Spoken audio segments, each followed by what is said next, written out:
કીધું ને મેં કીધું બરોબર. આમ તેમ કરતા હતા કેમ એટલે એ એમ કે આવી રીતે એમ કે જે એમાં ભારતીય વારસો સિદ્ધાંત ને એ બધું ક્યાં વારસો આવ્યું? વેદાંત ને સિદ્ધાંત ને એ બધું ક્યાં આવ્યું? એ તો સંસ્કૃતિ સંપ્રદાય છે. હા મહત્તમ સંપ્રદાયમાં ક્યાં છે? ક્યાં પોતાના મનના કલ્પના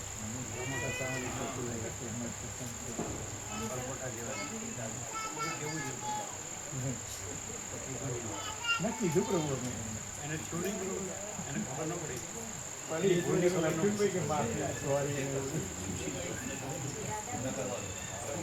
ચાલાકી જીવન નહીં, લાઈફ નથી, ડોળોને ભોગવવું ખલાસ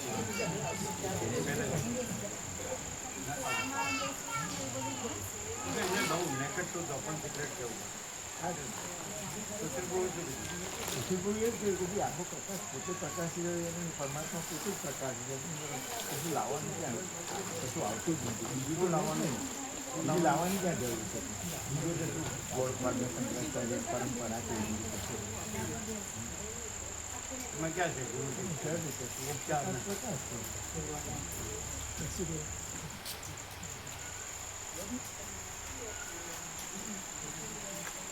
બરોબર કેવું છે સ્વીકાર્યું નહીં એમ ને? સ્વીકારી ઉપર છે ખબર પડી ને આટલું બધું પ્રભુને ઉપર થયું ને અંદર બધું ભર્યું હોય ને કચરો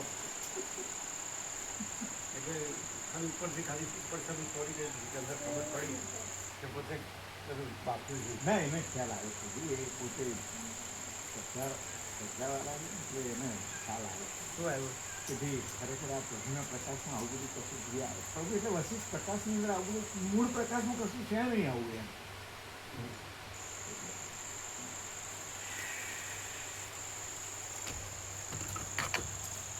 એ કેમ કે એક પત્રિકા લાવજો પત્રિકાની એક જ એને બોલાવજો ને સતીશ પ્રભુ.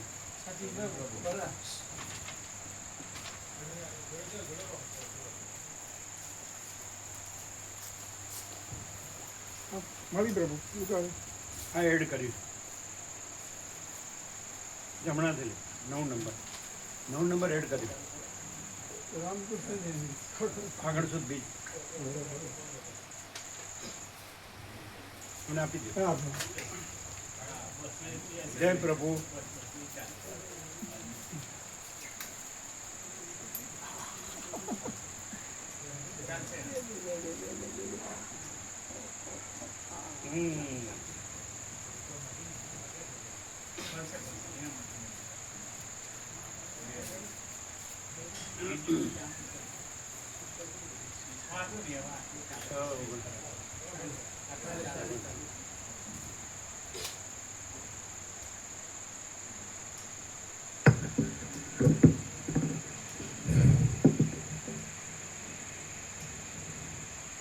ઓમ ઓમ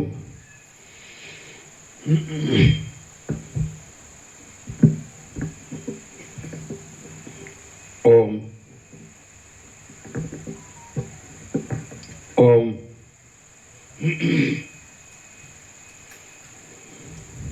પરમ ચિદાકાશ પરમ જ્યોતિ અખંડ જ્યોતિ મહાચિદાકાશ સ્વયં પ્રકાશ સંપૂર્ણ પ્રકાશ પૂર્ણ બ્રહ્મ અનંત તેજઘન અનંત ચિદઘન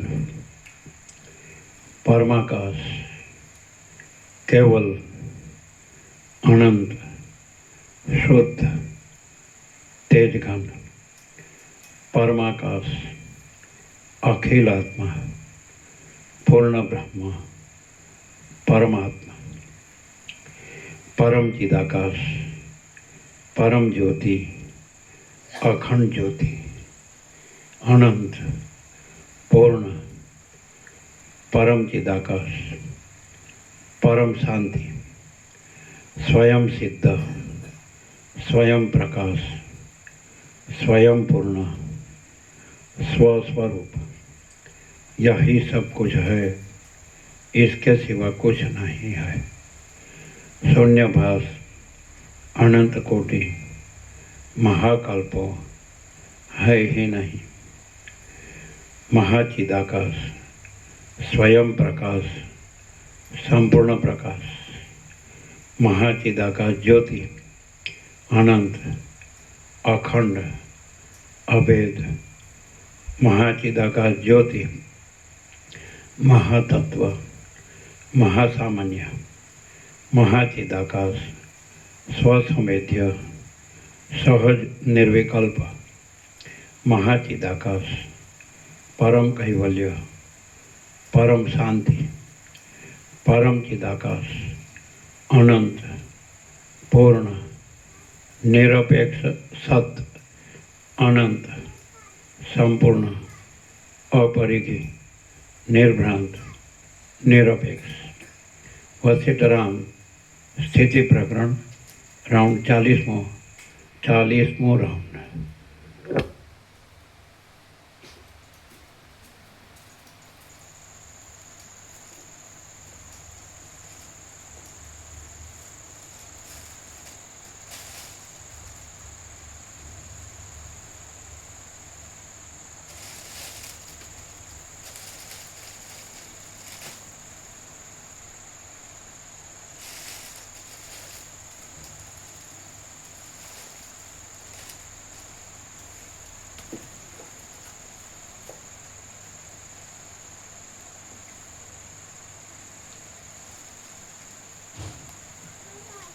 આમ લેજો, ટેબલ આમ લો.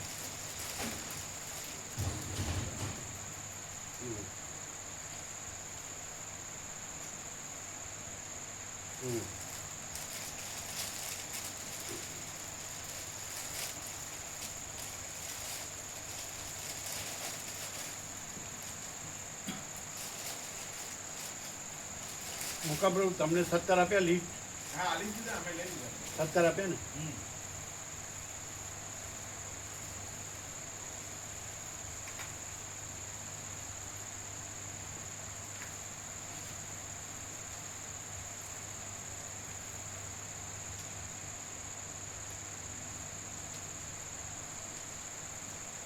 અને થોડું આમ કરજો, સ્લાઇડ પાછું આમ કરીને આમ કરી દીધું. હા,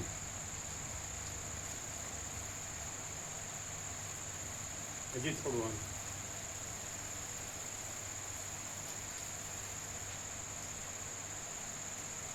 ટેબલ આમ કરો તો આવું. હવે આમ કરો, ઉપરથી આમ કરો, ઉપરથી. તમે હલાવતા જ નથી.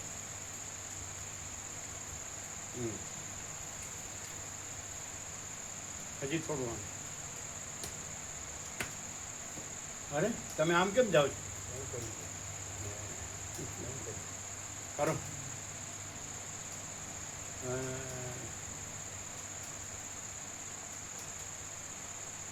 હવે બરોબર.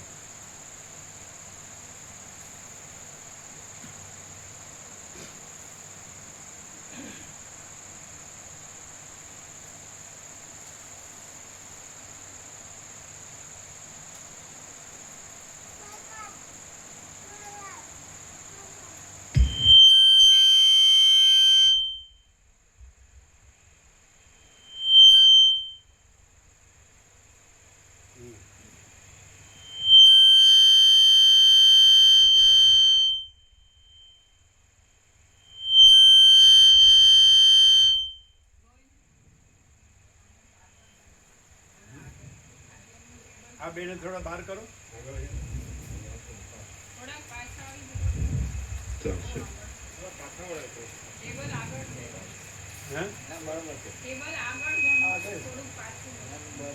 ટેબલ હા, તમે આગળ આવી ગયા, પાછા જાઓ.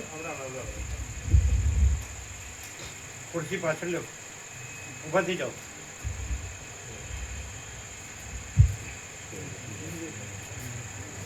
જો પાછી એ અમારી સામે નથી, એક્ઝેક્ટ સામે નથી, ત્રાસી છે. બરાબર, બસ બરાબર.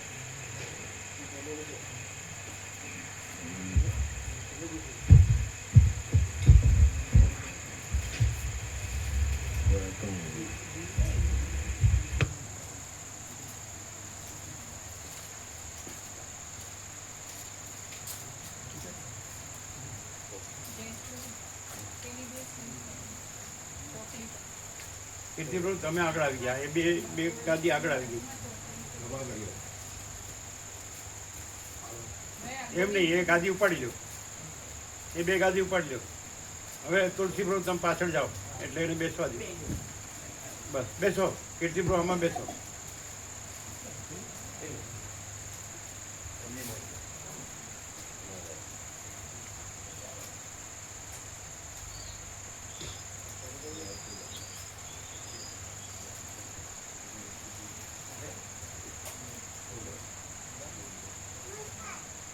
ચલો.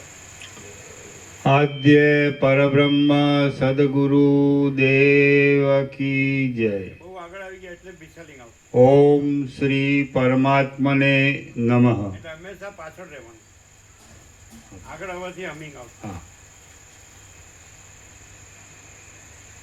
સદગ્રંથોમાં શિરોમણી શ્રી યોગ વાસિષ્ઠ મહારામાયણ સ્થિતિ પ્રકરણ સર્ગ 55 પેજ નંબર 530, પેજ નંબર 530, સર્ગ 55. દાસુર અને વશિષ્ઠનો સમાગમ તથા દાસુરાખ્યાનની સમાપ્તિ. આ 55મા સર્ગમાં દાસુરે વશિષ્ઠની પૂજા કરી. દાસુરે તથા વશિષ્ઠે પરસ્પર વાતો કરી. વશિષ્ઠે કદંબની શોભા જોઈ અને પ્રાતઃકાળે વશિષ્ઠ ત્યાંથી ગયા એટલી કથા કહેવામાં આવશે. વશિષ્ઠ બોલ્યા, હે રઘુકુળ રૂપી આકાશમાં ચંદ્રરૂપ રામચંદ્રજી, એ પ્રમાણે મધ્યરાત્રિના સમયે તે કદંબના ઝાડમાં એ બે બાપ દીકરાનું ભાષણ સાંભળીને હું જેમ વરસીને છૂટું થયેલું વાદળું પર્વતના શિખર ઉપર ગુપચૂપ ઉતરે તેમ પત્રોથી, પુષ્પોથી તથા ફળોથી ઘેરાયેલા એ કદંબની ટોચ ઉપર આકાશમાંથી ગુપચૂપ ઉતર્યો. ત્યાં ઇન્દ્રિયોનો નિગ્રહ કરવામાં શૂરપણું ધરાવનારો, મોટા તપને લીધે અગ્નિના જેવો તપસ્વી થયેલો, પોતાના શરીરમાંથી નીકળતા તેજથી પૃથ્વીને સુવર્ણમય જેવી કરી મૂકતો અને જગતને પ્રકાશિત કરતા સૂર્યની જેમ તે પ્રદેશને અજવાળતો તે દાસુર મારા જોવામાં આવ્યો. દાસુરે પણ મને આવેલો જોઈ આસન આપીને અર્ઘ્યથી તથા પત્ર પુષ્પાદિ આપવાથી મારું સન્માન કર્યું. પછી મેં એ દાસુર મુનિની સાથે સંસારમાંથી ઉદ્ધાર કરવાનું સામર્થ્ય ધરાવનારી બ્રહ્મચર્ચા જ કરી. એ ચર્ચા તેણે પોતાના પુત્રને બોધ આપવાને માટે પ્રથમથી જ ચલાવી હતી. પછી મેં દાસુરની ઈચ્છાથી તે કદંબને જોયો. તે કદંબ પોતાના સર્વ પ્રદેશમાં કળીઓથી વ્યાપ્ત હતો અને કોઈને પણ વ્યાકુળ નહીં કરનારા મૃગોના સર્વ સમૂહ વડે સેવાતો હતો. તે લતાઓના મંડળથી શણગારેલો હતો, તેથી વન જેવો લાગતો હતો. એ કદમ મંદ મંદ પવનથી ચલાયમાન થતા પલ્લવરૂપી મંદ હાસ્ય કરી રહ્યો હતો. ઝૂકી ગયેલી શાખાઓની ટોચોમાં ફર્યા કરતા ચંદ્ર જેવા સુંદર ચમરોના પૂંછડાઓથી તે ધોળા વાદળાઓના ટુકડાઓને ઘેરી લીધેલા શરદ ઋતુના આકાશ જેવો શોભતો હતો. ઝાકળ બિંદુની કણીઓરૂપ મોતીના હારથી તે શણગારેલો હતો અને સ્વચ્છ પુષ્પોના સમૂહોથી સઘળા અવયવોમાં ભરપૂર હતો.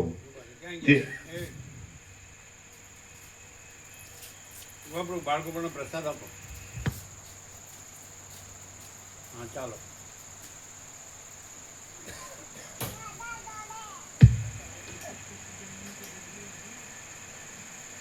તે પોતાના પરાગરૂપી ચંદનોમાં લેપનોથી સંપૂર્ણ લેપાયેલો હતો અને પોતાના પાંદડાઓરૂપી મોટા રાતા વસ્ત્રોથી સુશોભિત હતો. ફેરવી નાખ્યો પાછું આમ કરી નાખ્યું. આમ કરો, આને ટેબલ ઉપરથી આમ કરો, કરો આખા સ્ટેન્ડને આમ.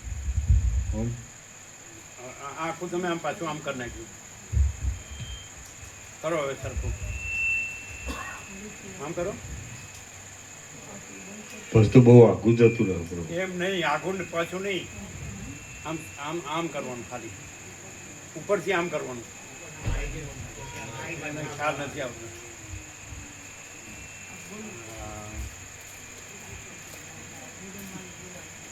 નથી બરાબર.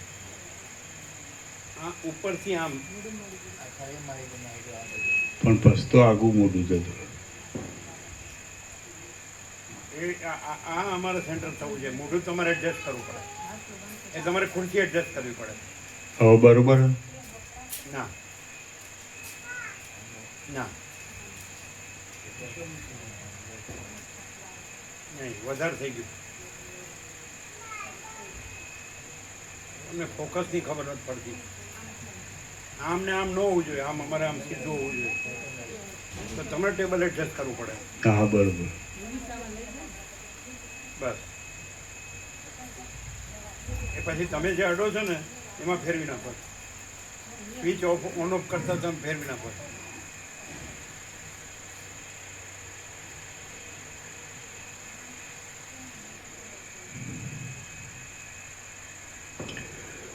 તે પોતાના પરાગરૂપી ચંદનોમાં લેપનોથી સંપૂર્ણ લેપાયેલો હતો અને પોતાના પાંદડાઓરૂપી મોટા રાતા વસ્ત્રોથી સુશોભિત હતો. પુષ્પોના બહુ ભારથી નમી રહેવાને લીધે અને લતારૂપી સ્ત્રીના સંબંધવાળો હોવાને લીધે તે તરતના પરણેલા મોટા ઘરના વરરાજા જેવો લાગતો હતો. મુનિઓએ બાંધેલી પર્ણશાળાઓ જેવી લતાઓથી અને મંજરીઓથી સંયુક્ત હોવાને લીધે તે મહોત્સવના સમયમાં મંડપોથી તથા પતાકાઓથી શણગારેલા મોટા નગર જેવો લાગતો હતો.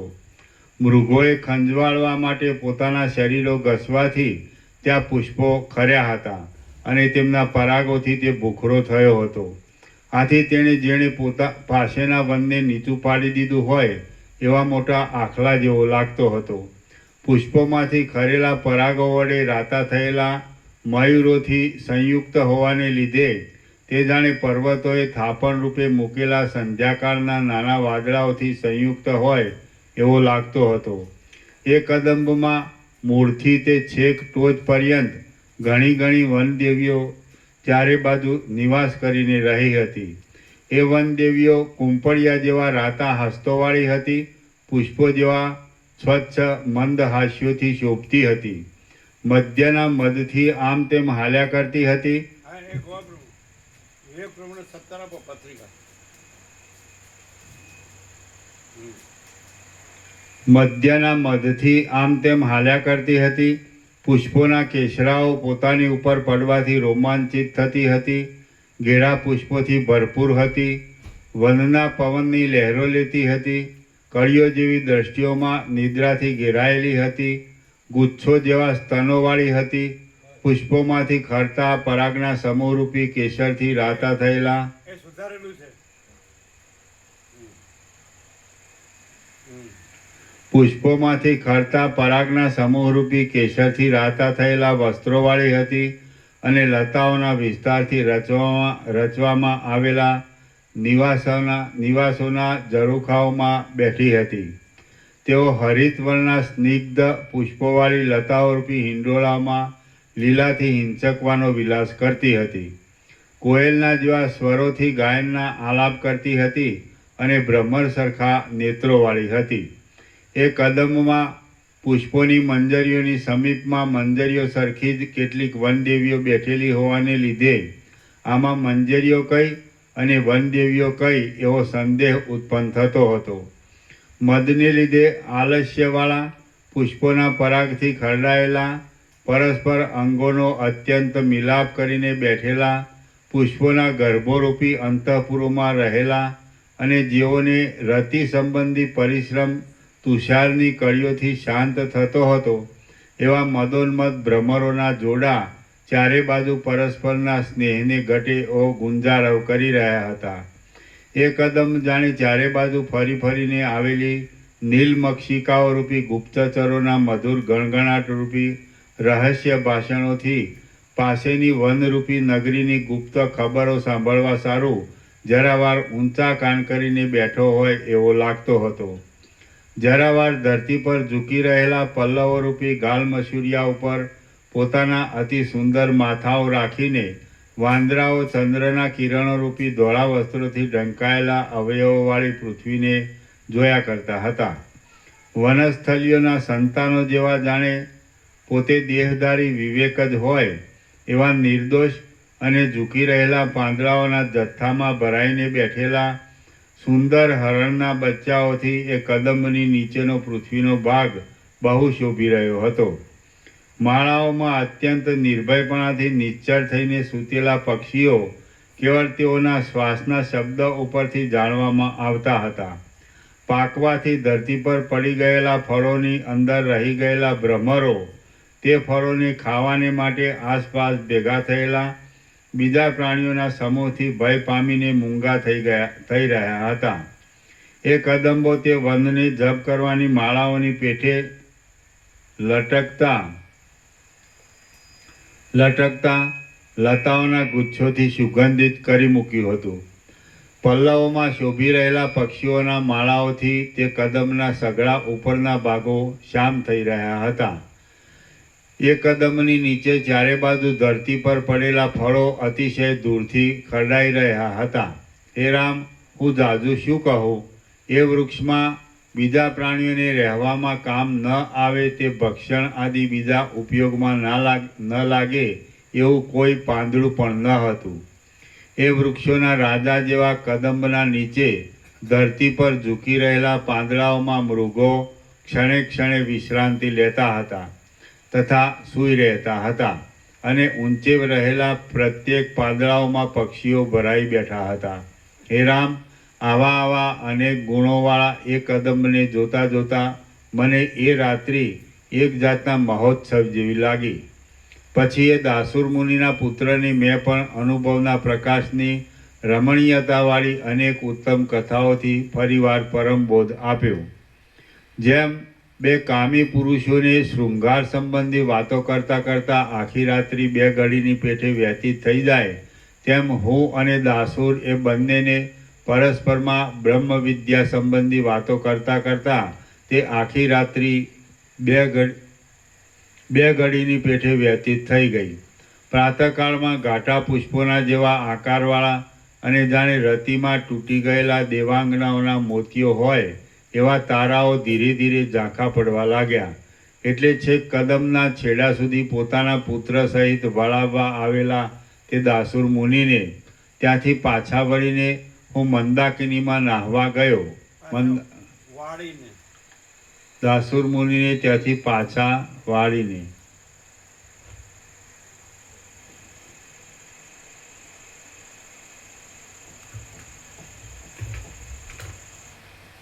કદમના છેડા સુધી પોતાના પુત્ર સહિત વળાવવા આવેલા તે દાસુર મુનિને ત્યાંથી પાછા વાળીને હું મંદાકિનીમાં નાહવા ગયો. મંદાકિનીમાં યોગ્ય રીતે સ્નાન કરીને ત્યાંથી પાછો આકાશમાં જઈ સપ્તર્ષિઓના મંડળમાં પ્રવેશ કરીને હું સ્વસ્થ થઈને રહ્યો.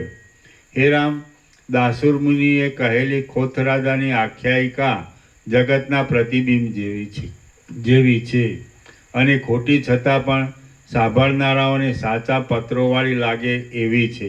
તે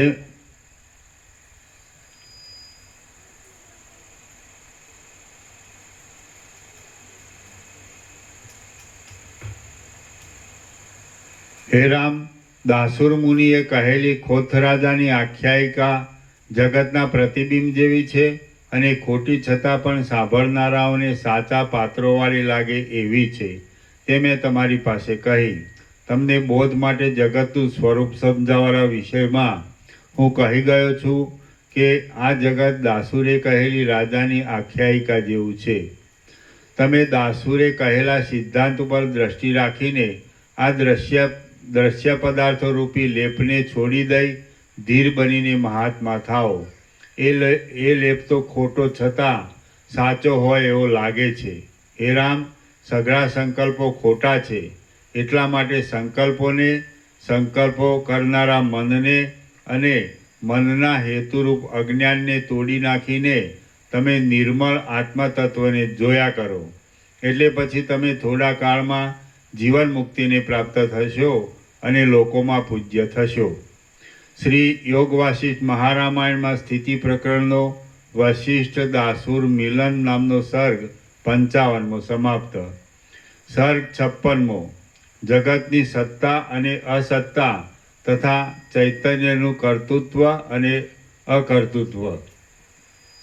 આ 56મા સર્ગમાં જગતની સત્તાનો તથા અસત્તાનો અને ચૈતન્યના કર્તાપણાનો તથા અકર્તાપણાનો વિચારપૂર્વક નિર્ણય કરાવીને દ્રશ્યની ઉપર આસ્થાનું નિવારણ કરવામાં આવશે.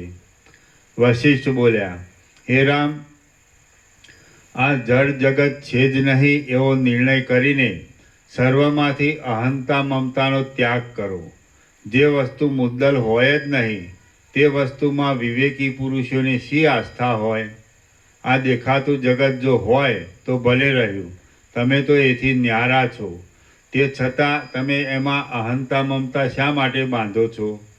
જગત જળ છે અને તમે અસંગ ચૈતન્ય છો, માટે તમારે અને જગતને સંબંધ થવો ઘટતો જ નથી.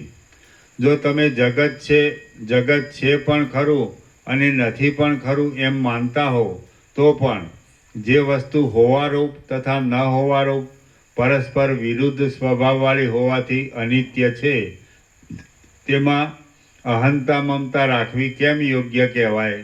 હે રામ, જો આ જગત છે જ નહીં તો તમારે બંધન જ નથી, એટલે તમે કેવળ સ્વચ્છ અને વ્યાપક આત્મતત્વ જ છો.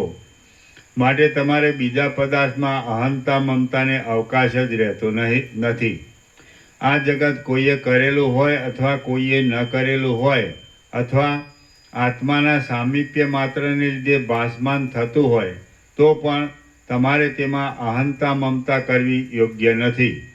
વાસ્તવિક રીતે જોતા આ જગત કોઈ કર્તાએ કરેલું છે એમ નથી, તેમ કરતા વગર થયેલું છે એમ પણ નથી, પરંતુ એમ છે કે જે અકર્તા છતાં પણ માયાને લીધે કર્તા જેવો છે તેની સત્તાથી થયું છે. આ જગતરૂપી જાળ કર્તા વગરની હોય અથવા કર્તાવાળી હોય તો પણ તમે તેનાથી એક થઈને બેસો નહીં. આત્મા સર્વ ઇન્દ્રિયોથી રહિત છે, તેને કર્તાપણું ઘટતું નથી. તો પણ જો કર્તાપણું માનીએ તો જેવું સૂર્યને ફેરવવામાં મેરુને કલ્પિત કર્તાપણું છે તેવું જ આત્માને કલ્પિત કર્તાપણું પ્રાપ્ત થાય છે. માટે વાસ્તવિક રીતે જગત કર્તા વગરનું છે અને કાકતાલીય ન્યાયની પેઠે આકસ્મિક જ છે. આકસ્મિક રીતે થયેલું આ જગત અનિર્વચનીય જ છે. માટે જે મૂર્ખ હોય તે જ તેમાં અહંતા મમતા કરે, પણ જે સમજુ હોય તે તેમ કરે નહીં. હે રામ, જગત અત્યંત શૂન્ય છે એમ પણ નથી, કારણ કે નિરંતર દેખાયા કરે છે. તેમ નષ્ટ થઈને શૂન્ય થઈ જાય છે, તેમ નષ્ટ થઈને શૂન્ય થઈ જાય છે એમ પણ નથી.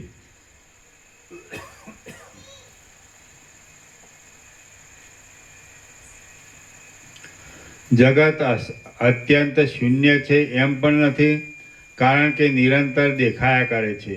તેમ નષ્ટ થઈને શૂન્ય થઈ જાય છે એમ પણ નથી, કારણ કે નષ્ટ થયા પછી પણ વારંવાર ઉત્પન્ન થાય છે. શૂન્યની ઉત્પત્તિ થવી ઘટે જ નહીં. વળી હે રામ, આ જગત આત્માની પેઠે સર્વદા રહેનાર છે એમ પણ નથી, કારણ કે તે નિરંતર ક્ષય પામતું જોવામાં આવે છે. તેમ ક્ષણિક છે એમ પણ નથી, કારણ કે જે વસ્તુ અનાદિ પૂર્વકાળમાં અને અનંત ઉત્તરકાળમાં પણ નથી હોતી તે વસ્તુ વર્તમાન ક્ષણમાં હોય તો પણ તેના ન હોવાપણાનું જ અનુમાન થાય છે. આ પ્રમાણે જગત અનિર્વચનીય ઠરે છે. માટે તમારા જેવા સમજુ પુરુષે તેમાં અહંતા મમતા કરવી યોગ્ય નથી. સર્વ ઇન્દ્રિયોથી રહિત શાંત આત્મા જો પોતાના સામીપ્ય માત્રથી સર્વદા જગતને કર્યા કરતો હોય તો પણ એવી રીતે થતા જગતમાં અભિમાન ધરીને મૂંઝાવવું યોગ્ય નથી. જન્મ મરણ આદિ દિશાઓથી ઘેરાયેલું આ વિસ્તીર્ણ જગત સ્વપ્નની પેઠે મિથ્યા સ્થિતિવાળું જ છે. દશાઓથી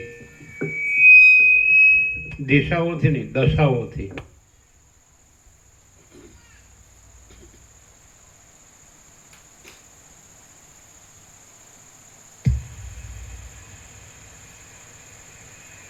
જન્મ મરણ આદિ દશાઓથી ઘેરાયેલું આ વિસ્તીર્ણ જગત સ્વપ્નની પેઠે મિથ્યા સ્થિતિવાળું જ છે અને ખોટી રીતે થયેલું છતાં પણ સ્થિર તથા લાંબુ જોવામાં આવે છે.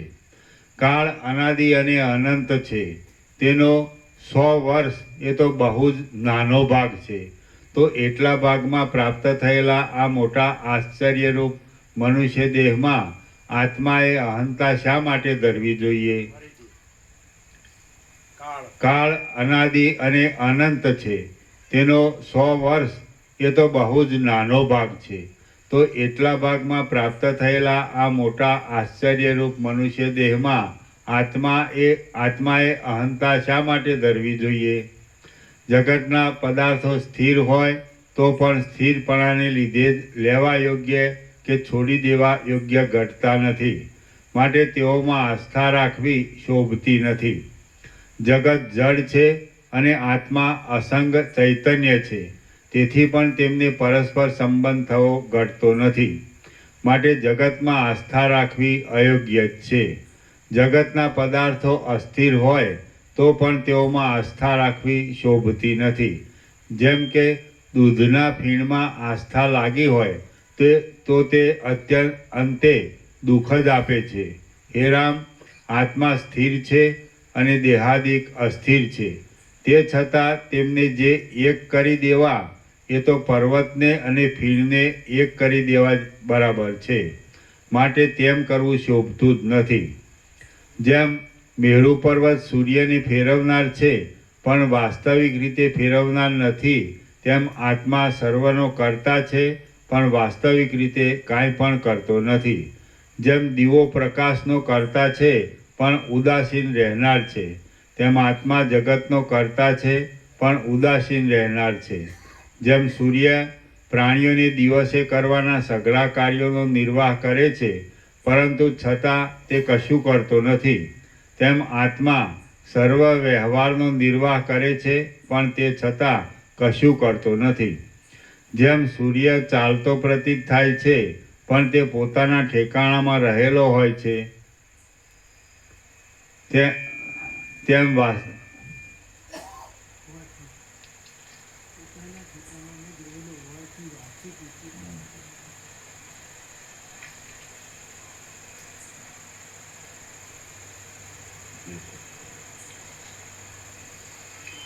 જેમ સૂર્ય ચાલતો પ્રતીત થાય છે પણ તે પોતાના ઠેકાણામાં જ રહેલો હોવાથી વાસ્તવિક રીતે ચાલતો નથી, તેમ આત્મા સર્વને બતાવતો પ્રતીત થાય છે પણ પોતાના સ્વરૂપમાં જ રહેલો હોવાથી કશું બનાવતો નથી. હે રામ, આ જગત ગમે ત્યાંથી પણ આકસ્મિક થયેલા જેવું જણાય છે. જેમ અરુણા નદીના કિનારામાં અમસ્થી જળની ચક્રી વિસ્તીર્ણ થાય છે તેમ જગત વિસ્તીર્ણ થયું છે. એમ જો તમે ડાપણથી ધાર્યું હોય અને પ્રમાણિક રીતે શુદ્ધ ચિત્તથી વિચાર્યું હોય તો પછી તમારી દેહાદિકમાં અહમતા મમતા કરવી યોગ્ય નથી. હે રામ, ઉંબાડીઓ ફેરવતા પ્રતીત થયેલા ચક્કરમાં, સ્વપ્નમાં અને ભ્રાંતિમાં ભરોસો રાખવો એ કેવી વાત કહેવાય? તેઓમાં તે શો ભરોસો હોય? જેમ કોઈ અકસ્માત આવેલો માણસ મૈત્રીનું પાત્ર હોતો નથી, તેમ ભ્રાંતિથી જ ઉત્પન્ન થયેલું આ જગત વિશ્વાસ રાખવાને પાત્ર નથી. જેમ તમે ચંદ્રમાં ઉનાપણાની ભાવના કરતા નથી, સૂર્યમાં શીતળપણાની ભાવના કરતા નથી અને ઝાંઝવાના પાણીમાં જળપણાની ભાવના કરતા નથી, તેમ જગતની સ્થિતિમાં સત્યપણાની ભાવના કરો નહીં. તમે સંકલ્પના પુરુષને, સ્વપ્નના માણસને અને ચંદ્રમાં દેખાયેલા બેપણાને જેવા ગણો છો તેવું જ આ જગતને ગણો. હે નિર્દોષ રામ, તમે જે છો તે જ છો. આથી મનમાંથી સંસારની શોભાના સત્યપણા વિશેની ભાવનાને છોડી દો અને આ સંસારમાં લીલા માત્રથી જ વિહાર કરો. અકર્તાપણાને તેમજ અકર્તાપણાની ઈચ્છાને અને કર્તાપણાની તથા કર્તાપણાની ઈચ્છાને છોડી દઈને તમે આ સંસારમાં લીલા માત્રથી જ વિહાર કરો. આત્મા સર્વવ્યાપક છે છતાં સર્વથી રહિત છે. તેના સામીપ્ય માત્રથી જગતનો નિયમ ચાલ્યા કરે છે. જેમ દીવાની ઈચ્છા વિના પણ દીવાના સામીપ્યથી માત્ર પદાર્થો પ્રકાશે છે અને જેમ વાદળાઓની ઈચ્છા વિના પણ વાદળાઓના સામીપ્ય માત્રથી ઇન્દ્રજવના ઝાડ પ્રફુલ્લિત થાય છે, તેમ આત્માની ઈચ્છા વિના પણ આત્માના સામીપ્ય માત્રથી બ્રહ્માંડો પોતાની મેળે પ્રકાશે છે. જેમ સઘળી ઈચ્છાઓથી રહિત એવો સૂર્ય આકાશમાં રહેવાથી તેના સાનિધ્યથી વ્યવહાર થયા કરે છે, તેમ આત્માની સત્તારૂપ સાનિધ્યથી સઘળી ક્રિયાઓ થયા કરે છે. જેમ ઈચ્છા વિનાના રત્નનો કેવળ સ્થિતિ માત્રથી પ્રકાશ થયા કરે છે, તેમ ઈચ્છા વિનાના આત્માની સત્તા માત્રથી જગતનો સમૂહ થયા કરે છે. આ પ્રમાણે આત્મામાં કર્તાપણું અને અકર્તાપણું બંને રહ્યા છે. આત્મા ઈચ્છા વિનાનો છે એટલા માટે અકર્તા છે, અને તેના સત્તારૂપ સાનિધ્ય માત્રથી જગત થાય છે એટલા માટે કર્તા પણ છે. આત્મા સઘળા ઇન્દ્રિય આદિ પદાર્થોથી રહિત છે એટલા માટે અકર્તા છે તથા અભોગતા છે, અને તે આત્મા ઇન્દ્રિય આદિમાં વ્યાપક છે એટલા માટે કર્તા પણ છે તથા ભોગતા પણ છે. હે રામ, આત્મામાં કર્તાપણું અને અકર્તાપણું એ બંને છે, તો હવે તેઓમાંથી જે સ્વીકારવાથી કલ્યાણ ધારતા હો તે સ્વીકારીને સ્થિર થાઓ. હું સર્વમાં રહેલો છું અને અકર્તા છું એવી જો દ્રઢ ભાવના રાખવામાં આવે તો સંસારમાં આવી પડેલા કાર્યોને કરવા છતાં પણ તેમનામાં અહંતા મમતા થતી નથી. કારણ કે અંતઃકરણપૂર્વક પ્રવૃત્તિ નહીં કરવાથી માણસને વૈરાગ્ય ઉત્પન્ન થાય છે. જે પુરુષને હું કાંઈ પણ કરતો નથી એવો નિશ્ચય હોય તે પુરુષ ભોગોના સમૂહની કામનાથી કાંઈ કરે કે કાંઈ ત્યજી દે એવો સંભવ જ નથી. આથી હું સર્વદા અકર્તા જ છું એવી ભાવનાના દ્રઢપણાથી પરમ સુખ નામની ક્ષમતા જ અવશેષ રહે છે. અથવા હે રામ, હું સઘળા જગતનો કર્તા છું એમ પોતામાં મોટા કર્તાપણાની ભાવનાથી રહેવાની જો તમારી ઈચ્છા હોય તો તેમ રહેવું એ પણ ઉત્તમ કહેવાય છે. અહો, હું આ સઘળા જગતરૂપ બ્રહ્મને કરતો જ નથી, અને આ બ્રહ્મ જેથી થાય એવો મારાથી જુદો કોઈ સંભવતો જ નથી એમ જો નિશ્ચય થાય તો પછી કોઈના ઉપર રાગ કે દ્વેષ થવાનો અવકાશ જ નથી. અથવા સર્વનો કર્તા હું જ છું એવો નિશ્ચય રાખવામાં આવે તો પણ કોઈના ઉપર રાગ કે દ્વેષ થવાનો સંભવ નથી. કેમ કે આ શરીરને કોઈ ડામ દે અથવા કોઈ લાડ કરાવે તો પણ તે મેં જ ડામ દીધો અને મેં જ લાડ કરાવ્યું એવો પાકો નિશ્ચય હોય એટલે પછી કોઈના ઉપર રાગ કે દ્વેષ કેમ જ થાય? જગતરૂપી ઝાડનો ક્ષય અને સુખના વિસ્તારરૂપ છે. જગતરૂપી ઝાડનો ક્ષય અને સુખના વિસ્તારરૂપ છે. અને અને નહીં એ જગતરૂપી ઝાડનો ક્ષય એ જગતરૂપી ઝાડનો ક્ષય એ અને ન આવે એ સુખના વિસ્તારરૂપ છે.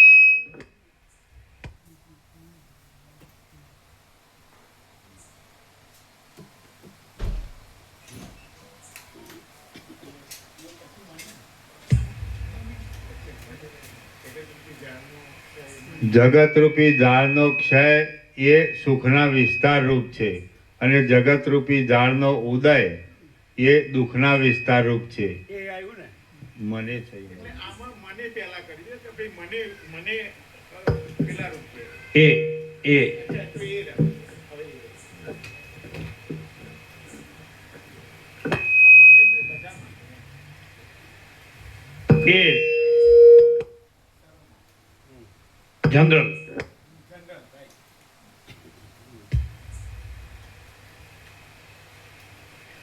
જગતરૂપી ઝાડનો ક્ષય એ સુખના વિસ્તાર રૂપ છે, અને જગતરૂપી ઝાડનો ઉદય એ દુઃખના વિસ્તાર રૂપ છે. તેનો કરતા હું જ છું એમ જો માનવામાં આવ્યું તો પછી અંતઃકરણમાં દુઃખનો કે હર્ષનો પ્રસંગ ક્યાંથી જ આવે? ખેદને ઉત્પન્ન કરનારો પણ હું છું અને હર્ષને ઉત્પન્ન કરનારો પણ હું છું. એવી રીતે પોતામાં સર્વનું કર્તાપણું માનવામાં આવે તો ખેદ અને હર્ષ પોતાની મેળે જ ક્ષય પામી જાય છે અને સમતા જ અવશેષ રહે છે. સર્વ પદાર્થોની સમતા તે જ સાચી ઉત્તમ સ્થિતિ છે. તે સમતાની સ્થિતિમાં રહેલા ચિત્તને કદી પણ પુનર્જન્મ પ્રાપ્ત થતો નથી.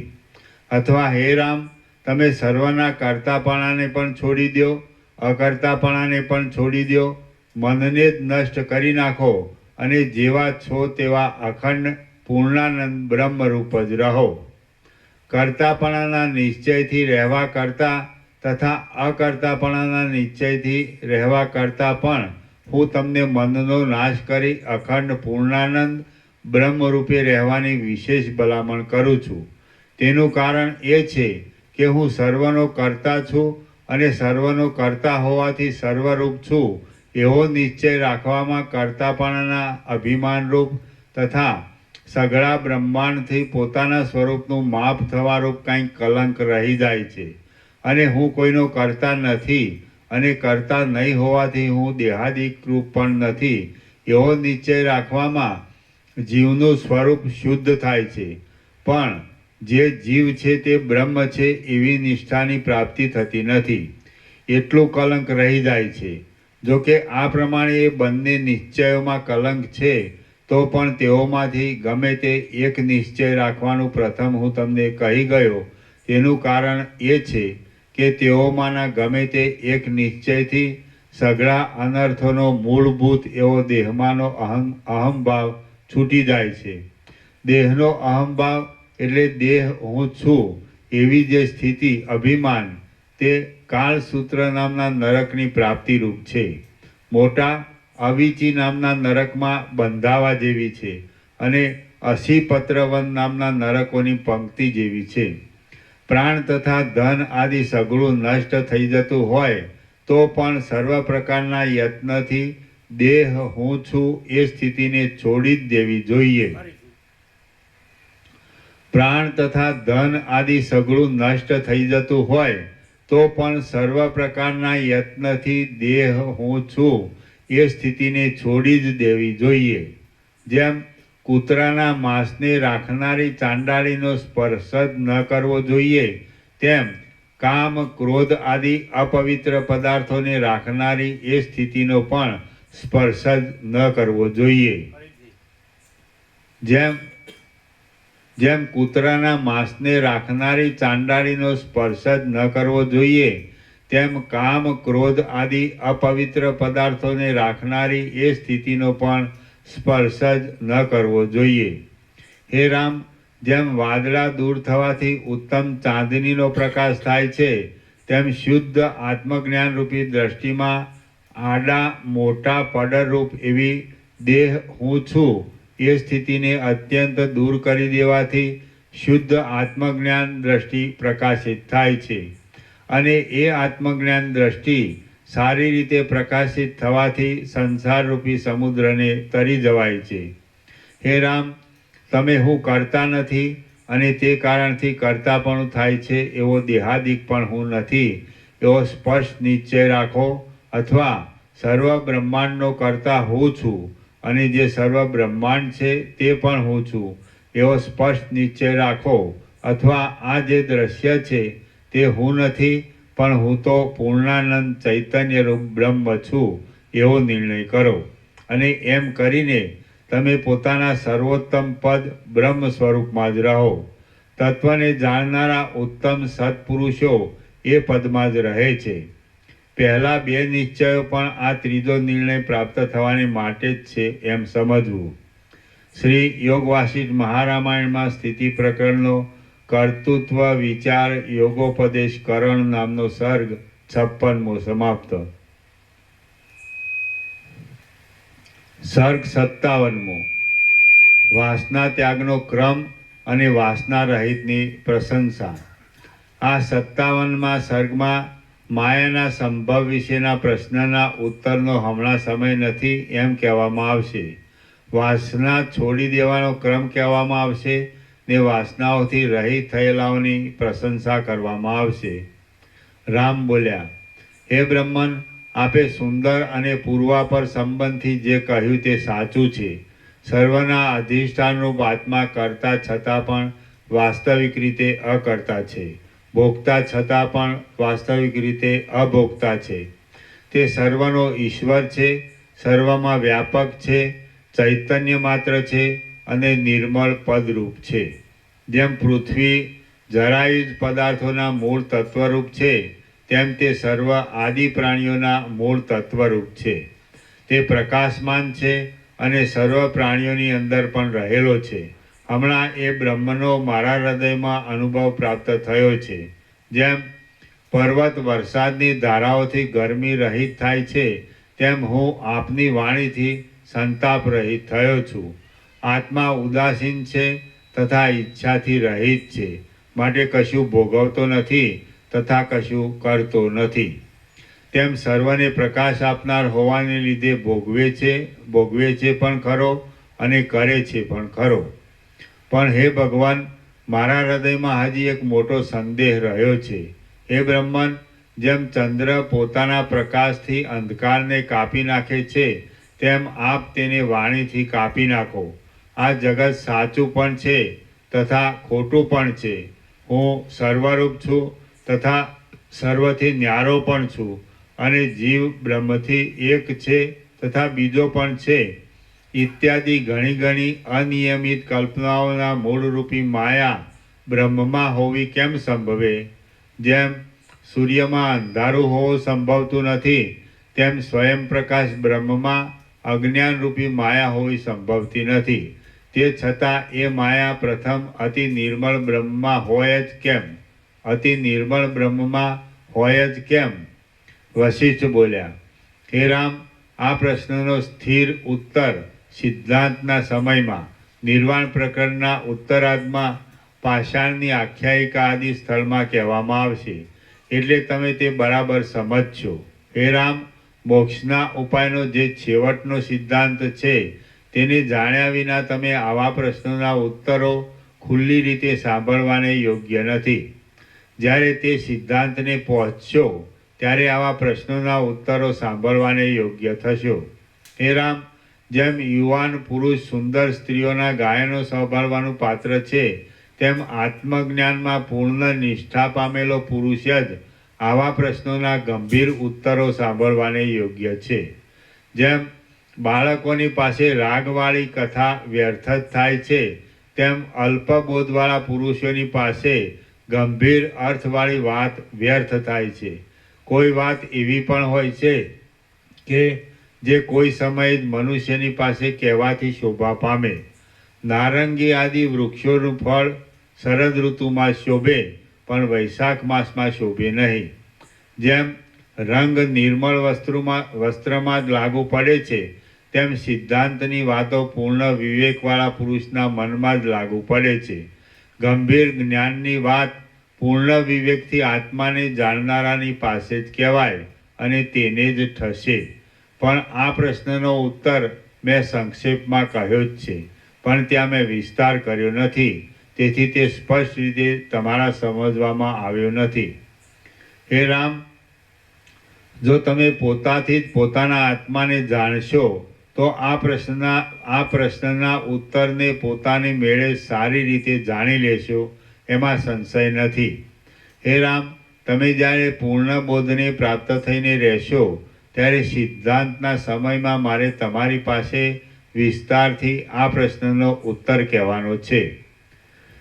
પોતાની ભૂલથી જ સંસારી થયેલો આત્મા પોતાને સંસારી જાણે છે, પણ તે ભૂલ જ્યારે ટળી જાય છે ત્યારે તે આત્મા નિર્મળ થઈને પોતાના પૂર્ણ સ્વરૂપને પ્રાપ્ત થાય છે. પોતાની ભૂલથી સંસારી થયેલો આત્મા પોતાને સંસારી જાણે છે, પણ તે ભૂલ જ્યારે ટળી જાય છે ત્યારે તે આત્મા નિર્મળ થઈને પોતાના પૂર્ણ સ્વરૂપને પ્રાપ્ત થાય છે. હે રામ, મેં જે તમને આત્માના કર્તાપણાનો તથા અકર્તાપણાનો વિચાર કહ્યો તે પૂર્ણ સ્વરૂપ સમજાવવાના ઉદ્દેશથી જ કહ્યો છે, પણ તે પૂર્ણ સ્વરૂપ તમારા સમજવામાં આવ્યું નહીં. માટે હું ધારું છું કે આવ્યું નથી.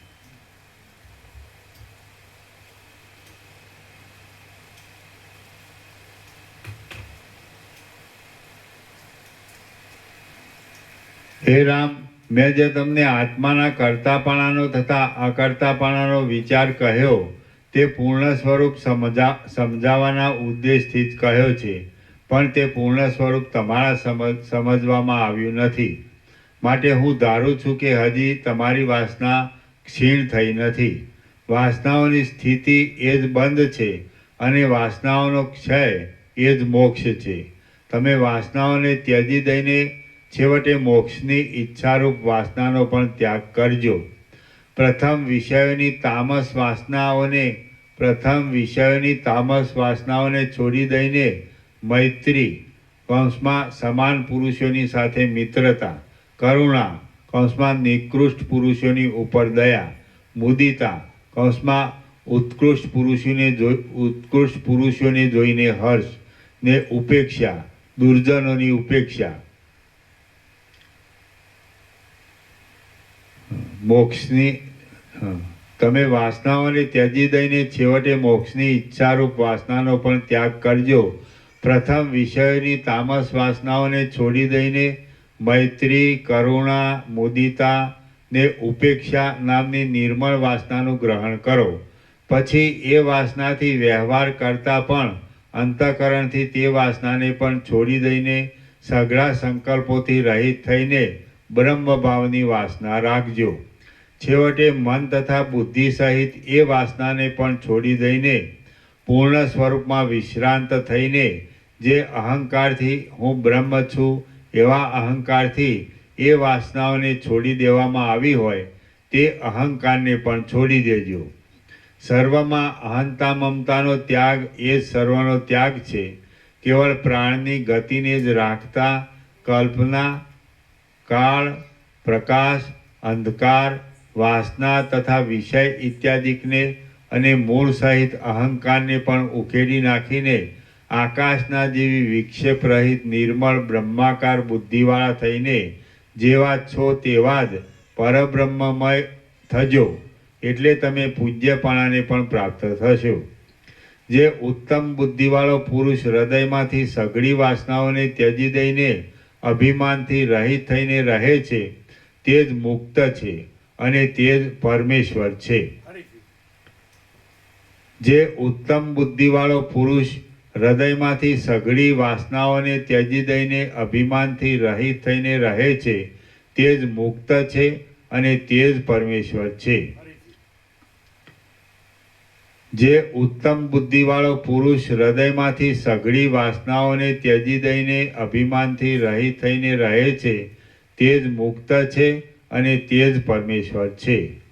જે ઉત્તમ બુદ્ધિવાળા પુરુષે હૃદયમાંથી સઘળી વાસનાઓને ત્યજી દીધી હોય તે પુરુષ સમાધિ ન કરે અને કર્મો કર્યા કરે તો પણ મુક્ત જ છે.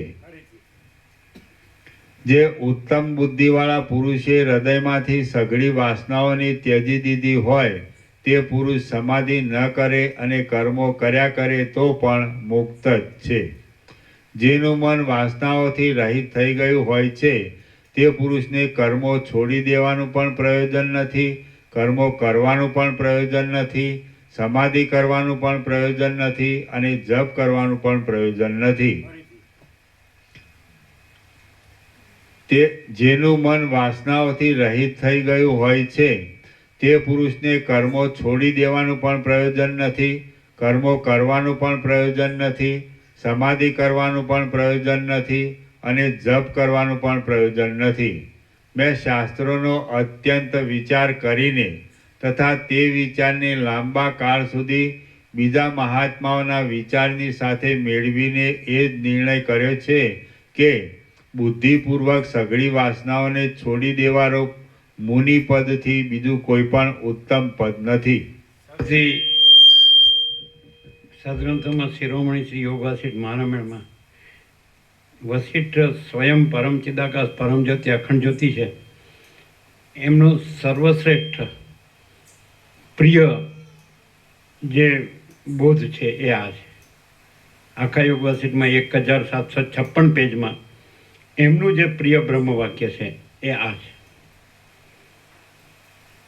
વશિષ્ઠનું પ્રિય બ્રહ્મ વાક્ય એમ ફરીથી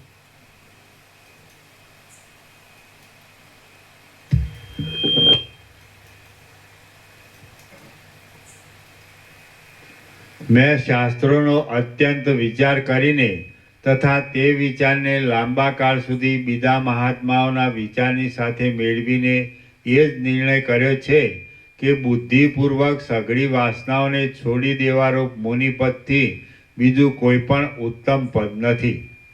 દશે દિશાઓ આપણો 40મો રાઉન્ડ છે. 40મો રાઉન્ડ છે. એક એક અક્ષર, પહેલા અક્ષરથી છેલ્લા અક્ષર સુધી આપણે અખંડ પ્રકાશમાં રહ્યા છીએ અને સઘળી વાસનાઓના સંપૂર્ણ ત્યાગરૂપ મુનિપણું એનાથી શ્રેષ્ઠ બીજું કાંઈ નથી. બુદ્ધિથી, શુદ્ધ બુદ્ધિથી, સઘળી અંતરથી, સઘળી વાસનાઓના સંપૂર્ણ ત્યાગથી, એ ત્યાગરૂપ મુનિપણાથી સર્વશ્રેષ્ઠ બીજું કાંઈ નથી. અને બીજું એક સર્વશ્રેષ્ઠ બ્રહ્મવાક્ય છે, એમ કે કોઈ બ્રહ્મને અવિદ્યા કહે તેની સામે મારે કોઈ વિવાદ નથી, પણ હું સંપૂર્ણ ભ્રાંતિરહિત શુદ્ધ સ્વરૂપ છું એ નિર્વિવાદ છે અને એ જ કૃતકૃત્યતા છે. એ પણ એક સર્વશ્રેષ્ઠ બ્રહ્મવાક્ય. કોઈ બ્રહ્મને અવિદ્યા કહે એની સામે મારે વિવાદ નથી, પણ હું સંપૂર્ણ ભ્રાંતિરહિત શુદ્ધ સ્વરૂપ છું એ નિર્વિવાદ છે અને એ જ કૃતકૃત્યતા છે. હા, બસ.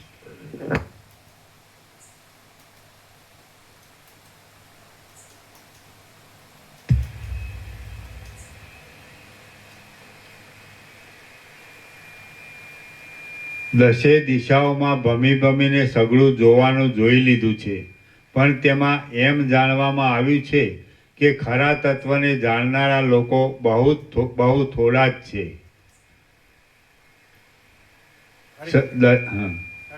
હા. દશે દિશાઓમાં ભમીને સઘળું જોવાનું જોઈ લીધું છે, પણ તેમાં એમ જાણવામાં આવ્યું છે કે ખરા તત્વને જાણનારા લોકો બહુ થોડા જ છે. જે કાંઈ જોવામાં આવે છે તે સઘળું ત્યાજ્યની તથા ગ્રાહ્યની પંક્તિથી જુદું નથી, અને જે ત્યાજ્યથી તથા ગ્રાહ્યથી જુદું છે તેને પામવાને કોઈ પણ યત્ન કરતો નથી. જે કાંઈ જોવામાં આવે છે તે સઘળું ત્યાજ્યની તથા ગ્રાહ્યની પંક્તિથી જુદું નથી, અને જે ત્યાજ્યથી તથા ગ્રાહ્યથી જુદું છે તેને પામવાને કોઈ પણ યત્ન કરતો નથી. જે લૌકિક ક્રિયાઓ કે વૈદિક ક્રિયાઓ કરવામાં આવે છે તે સઘળી દેહને માટે જ કરવામાં આવે છે. જે લૌકિક ક્રિયાઓ કે વૈદિક ક્રિયાઓ કરવામાં આવે છે તે સઘળી દેહને માટે જ કરવામાં આવે છે, પણ આત્માને માટે તેઓમાંથી કાંઈ નથી. જે લૌકિક ક્રિયાઓ કે વૈદિક ક્રિયાઓ કરવામાં આવે છે તે સઘળી દેહને માટે જ કરવામાં આવે છે, પણ આત્માને માટે તેઓમાં કાંઈ નથી.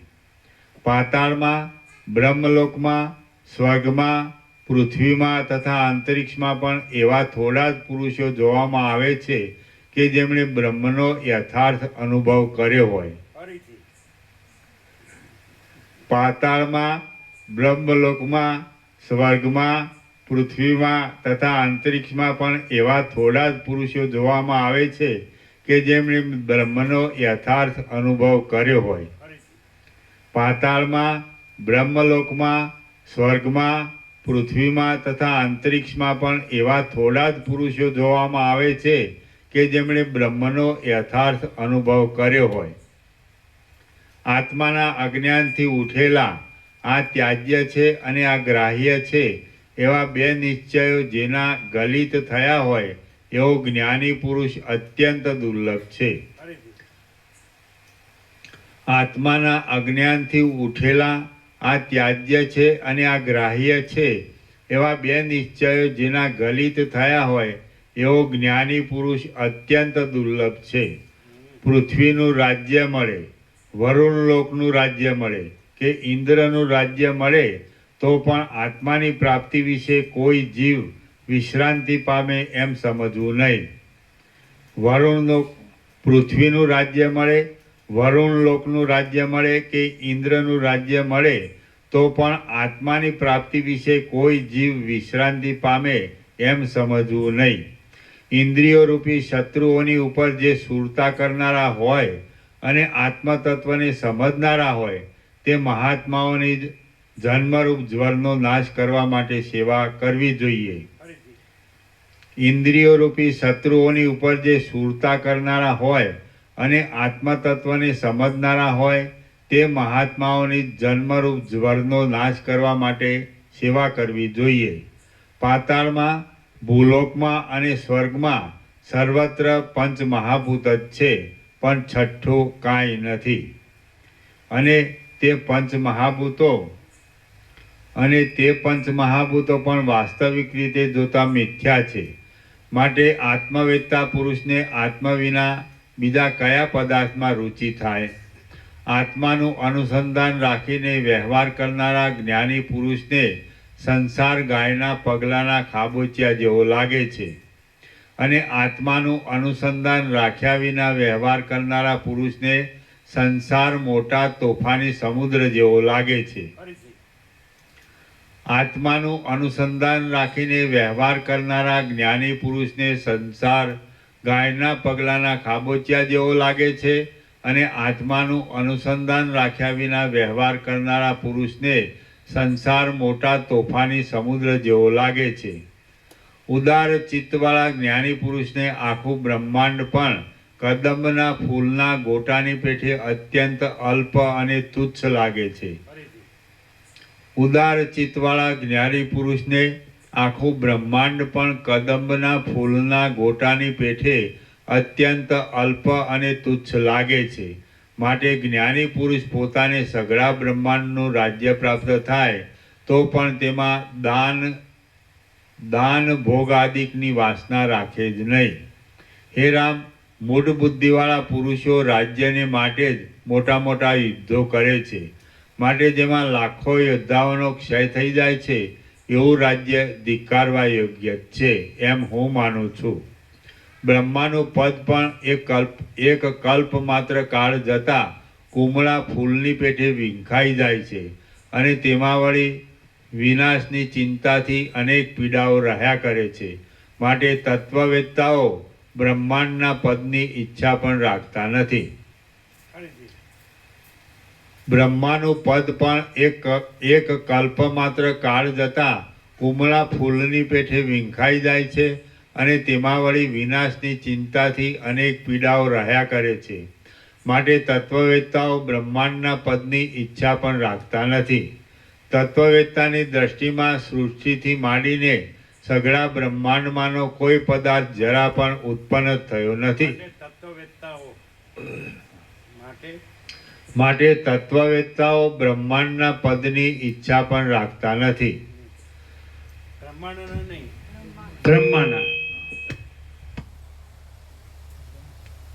બ્રહ્માના પદની ઈચ્છા પણ રાખતા નથી.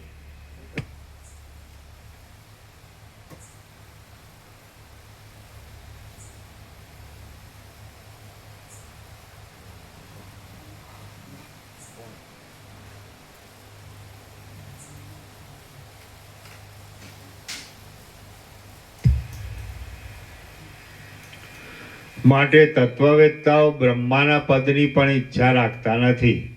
તત્વવેત્તાની દ્રષ્ટિમાં સૃષ્ટિથી માંડીને સઘળા બ્રહ્માંડનો કોઈ પદાર્થ જરા પણ ઉત્પન્ન થયો નથી. તો તેઓ તુચ્છ પદાર્થ મળતા આત્મા શાનો બળવાન થાય? પૃથ્વીના ઘણા ભાગો સેંકડો પર્વતોથી વ્યાપ્ત છે, અને ઘણા ભાગો સમુદ્રોથી વ્યાપ્ત છે. તો હવે તેમાં રાજ્ય થઈ શકે એવો કેટલો ભાગ અવશેષ રહે છે કે જ્ઞાનીને તેની ઈચ્છા થાય?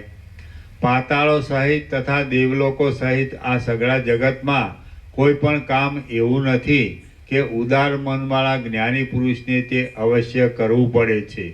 એ જ્ઞાની પુરુષ કૃતાર્થ જ હોય છે. ઝાંઝવાનું પાણી સૂર્યના પ્રકાશની અપેક્ષા કરીને સિદ્ધ થાય છે, માટે તે સૂર્યની અપેક્ષા રાખે છે. પણ સૂર્ય તો ઝાંઝવાના પાણીનો નિમિત્તભૂત છતાં પણ ઝાંઝવાના પાણીની અપેક્ષા રાખતો નથી. તે જ પ્રમાણે તત્વવેત્તાના ચૈતન્યરૂપ પ્રકાશની અપેક્ષા રાખીને સિદ્ધ થતું જગત જ તત્વવેત્તાની અપેક્ષા કરે છે. પણ તત્વવેત્તા તો પૂર્ણાનંદમાં મગ્ન હોવાને લીધે કટાક્ષ માત્રથી પણ જગતને જોતો નથી. તો તે જ પ્રમાણે તત્વવેત્તાના ચૈતન્યરૂપ પ્રકાશની અપેક્ષા રાખીને સિદ્ધ થતું જગત જ તત્વવેત્તાની અપેક્ષા કરે છે.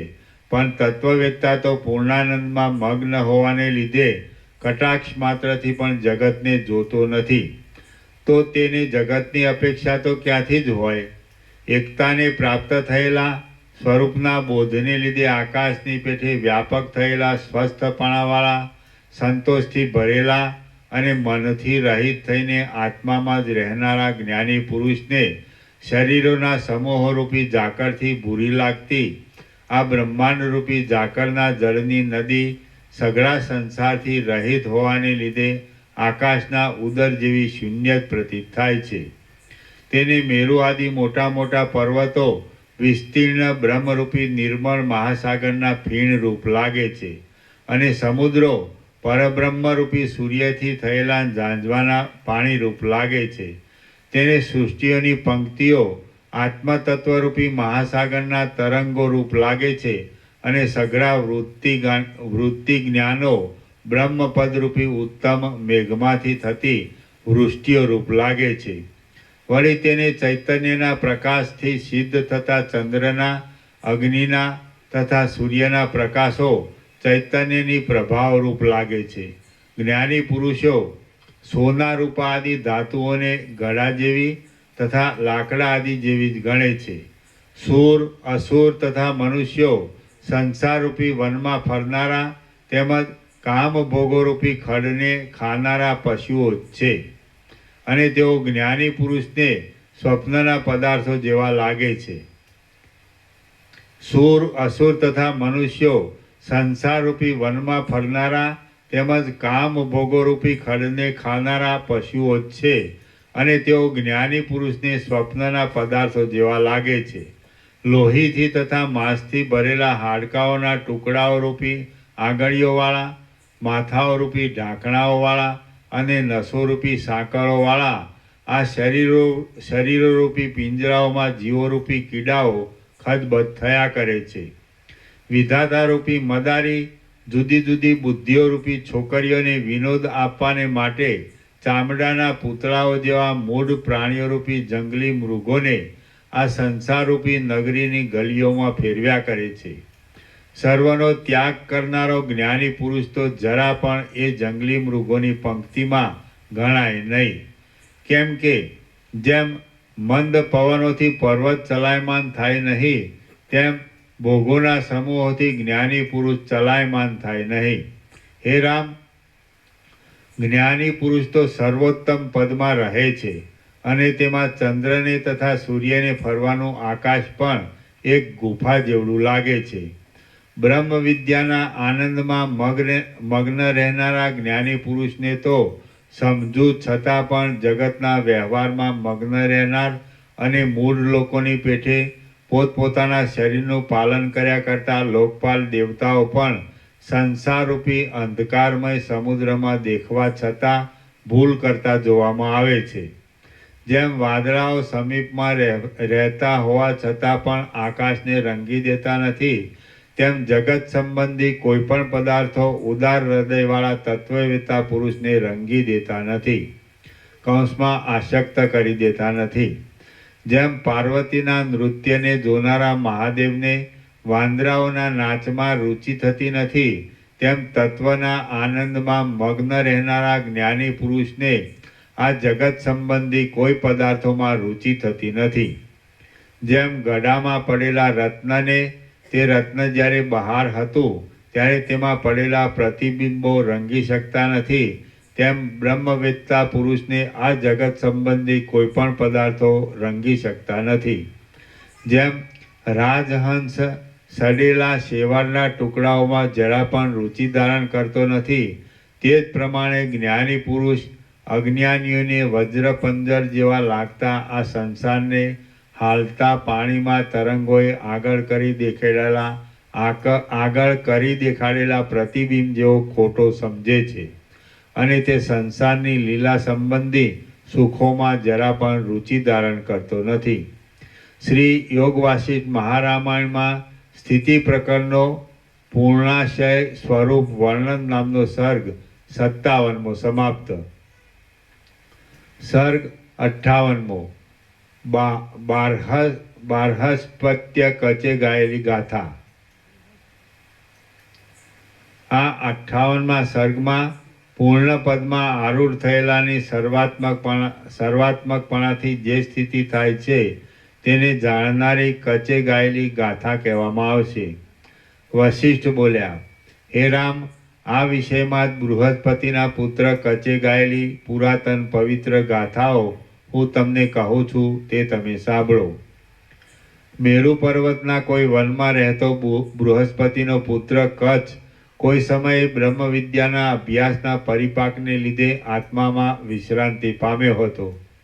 યથાર્થ જ્ઞાનરૂપી અમૃતથી ભરાયેલી તેની બુદ્ધિ પંચભૂતમય તરત નષ્ટ થનારા અને અનાદર કરવાને યોગ્ય એવા આ દ્રશ્યમાં ક્યાંય પણ રુચિ કરતી ન હતી.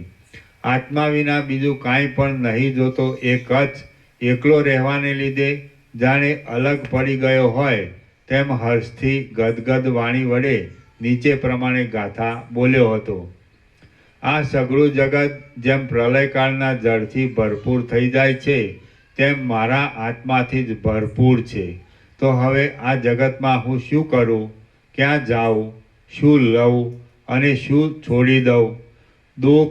દુઃખને ભોગવનારો જીવ અને જીવે ઈચ્છેલું સુખ એ સઘળું દિશાઓથી પણ મોટા આત્મારૂપ થઈ ગયું છે. અહો, આ સઘળું આત્મામય છે એમ જાણવામાં આવ્યું એટલે મારા કષ્ટો પોતાની મેળે ટળી ગયા. હવેથી મારે કાંઈ છોડવાનું કે લેવાનું રહ્યું નથી. બહારના તથા અંદરના પદાર્થો સહિત દેહમાં ઊંચે નીચે અને દિશાઓમાં જ્યાં જોવું ત્યાં આત્મા જ છે. આત્માથી ન્યારું કંઈ પણ નથી. સર્વમાં આત્મા રહેલો છે અને આત્મામાં સર્વ રહ્યું છે. એટલું જ નહીં, પણ જે કાંઈ દ્રશ્ય છે તે આત્મા જ છે. હું પણ આત્મામાં જ રહ્યો છું અને આત્મા જ છું. જે કાંઈ ચેતન કે અચેતન છે તે સર્વમાં હું છું અને તે સઘળું હું છું. ચૈતન્યમય એવો હું અપાર આકાશને પણ ભરપૂર કરી દઈને સર્વત્ર રહ્યો છું. જેને એક અખંડ મહાસાગરની ઉપમા આપવામાં આવે છે એવો હું પૂર્ણ અને પરમાનંદ રૂપે રહ્યો છું. હે રામ, મેરુ પર્વતની કુંજમાં રહેલો એ કચ્છ એ પ્રમાણે ગાથા ગાઈને એવી જ ભાવના કર્યા કરતો હતો. અનુક્રમે ઓમકારનું ઘંટાના શબ્દ જેવું ઉચ્ચારણ કરતો અને ઓમકારના માથે રહેલી ઓમકારની પાછલી તુર્યપદને જણાવનારી કોમળ અર્ધમાત્રાને શુદ્ધ હૃદયમાં ચિંતવતો એ કચ્છ કારણોમાં કે કાર્યોમાં નહીં રહેતા તુર્યપદ બ્રહ્મ સ્વરૂપમાં જ રહ્યો હતો. હે રામ, કલ્પનારૂપી કલંક ટળી જવાને લીધે એ કચ્છ શુદ્ધ થયો હતો. એના પ્રાણવાયુનું ચલન નિરંતર હૃદયમાં જ લીન રહેતું હતું અને તેથી તે વાદળા વિનાના શરદ ઋતુના આકાશ જેવો થઈ રહ્યો હતો. એવો એ કચ્છ ઉપર કહેલી ગાથા ગાયા કરતો હતો. શ્રી યોગ વાસિષ્ઠ મહારામાયણમાં સ્થિતિ પ્રકરણનો કચ્છ ગાથા નામનો સર્ગ 58મો સમાપ્ત. સર્ગ 59મો બ્રહ્મના સંકલ્પથી જગતની કલ્પના અને શાસ્ત્રોની ઉત્પત્તિ. વશિષ્ઠ બોલ્યા, હે રામ, આ સંસારમાં અન્નપાનોના અને સ્ત્રીઓના ઉપભોગથી બીજું કાંઈ પણ વધારે સારું નથી એમ નિશ્ચય કરીને મહાત્મા પુરુષ અન્નપાનોની અને સ્ત્રીઓની ઈચ્છા કરે કે એવી ઈચ્છા કરવી એ શાસ્ત્રોના સંપ્રદાયથી મળતી આવે કે? નીચ પુરુષો જેનાથી સંતુષ્ટ થાય છે તેનાથી તો પક્ષીઓ અને પશુઓ આદિ મૂળ પ્રાણીઓ પણ સંતુષ્ટ થાય છે. ભોગો કંગાલ પ્રાણીઓના સર્વ સ્વરૂપ છે. ભોગો કંગાલ પ્રાણીઓના સર્વ સ્વરૂપ છે અને આદિમાં, મધ્યમાં તથા અંતમાં ખોટા જ છે. તે ભોગો ઉપર જેવો વિશ્વાસ રાખે છે તેમને મનુષ્ય શરીરવાળા ગધેડા સમજવા અને તેમનું નામ પણ લેવું નહીં. સ્ત્રીનું શરીર રૂવાટા, રુધિર અને માંસ આદિ અનેક બીભત્સ પદાર્થોથી ભરેલું છે. જેઓ તેથી રાજી થાય તો તેમને કૂતરા જ સમજવા, માણસ સમજવા નહીં. પૃથ્વી માટી જ છે, વૃક્ષો લાકડા જ છે, શરીરો માંસમય જ છે. નીચે પૃથ્વી છે અને ઉપર આકાશ છે. તો તેઓમાં સારભૂત પદાર્થ કયો છે કે તેનાથી સુખ પ્રાપ્ત થાય? ઇન્દ્રિયોના સ્પર્શોને અનુસરનારા, વિવેકથી ક્ષણમાત્રમાં બાદ પામી જનારા અને જ્યાં સુધી વિચાર ન કરીએ ત્યાં સુધી સારા લાગે એવા જગત સંબંધી સઘળા વ્યવહારો મોહને માટે રહે છે. તેમ સઘળી સુખની આશાઓને અંતે દુઃખ તથા મલિનપણું જ રહેલું છે. મનથી અને ઇન્દ્રિયોથી જે વિષયો ભોગવાય છે તેઓ જવા આવવાના સ્વભાવવાળા હોવાથી અનિત્ય જ છે. જેમ મોટા હાથીઓ કચરી નાખેલી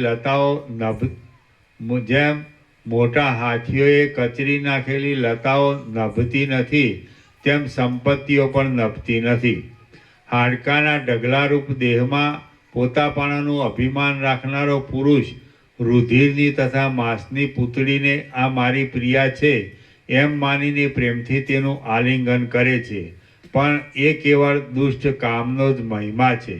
હે રામ, અજ્ઞાની પુરુષને આ સઘળું જગત સત્ય અને સ્થિર લાગવાથી સંતોષ આપે છે, પણ વિવેકી પુરુષને તો તે સઘળું અસ્થિર અને અસત્ય જ જણાય છે, તેથી સંતોષ આપતું નથી. હે રામ, ભોગ નહીં ભોગવ્યા છતાં પણ ભોગોની તૃષ્ણા રાખવામાં આવે તો તે ઝેરની જેમ મૂર્છા આપે છે. ત્યારે ભોગ ભોગવવા મળતા એ તૃષ્ણા ઝેરની જેમ મૂર્છા આપે તેમાં શું કહેવું? એટલા માટે હે રામ, એ ભોગની આસ્થાને છોડી દઈને તમે આત્માની એકતાની નિષ્ઠાને ભજો. ચિત્ત જ્યારે દેહાદિક અનાત્મ પદાર્થોની ભાવનામાં લાગ્યું હોય ત્યારે જ આ જગતરૂપી મિથ્યા જાળ પ્રકટ થઈ છે. જેમ સૂર્ય આદિનું તેજ સોના આદિની ભીંત ઉપર લાગીને તેને અનુસરતો પોતાનો આકાર કરી લે છે, તેમ બ્રહ્માના મને આપણી વાસનાઓને અનુસરીને સંકલ્પથી જ આ જગતરૂપી શરીર કલ્પી લીધું છે. રામ બોલ્યા, હે મહાબુદ્ધિમાન મુનિ, પૂર્વકલ્પના કોઈ જીવનું મન આ કલ્પમાં બ્રહ્માની પદવી મેળવીને આ જગતને કેવી રીતે પ્રાણીઓથી અત્યંત ઘાટું બનાવે છે?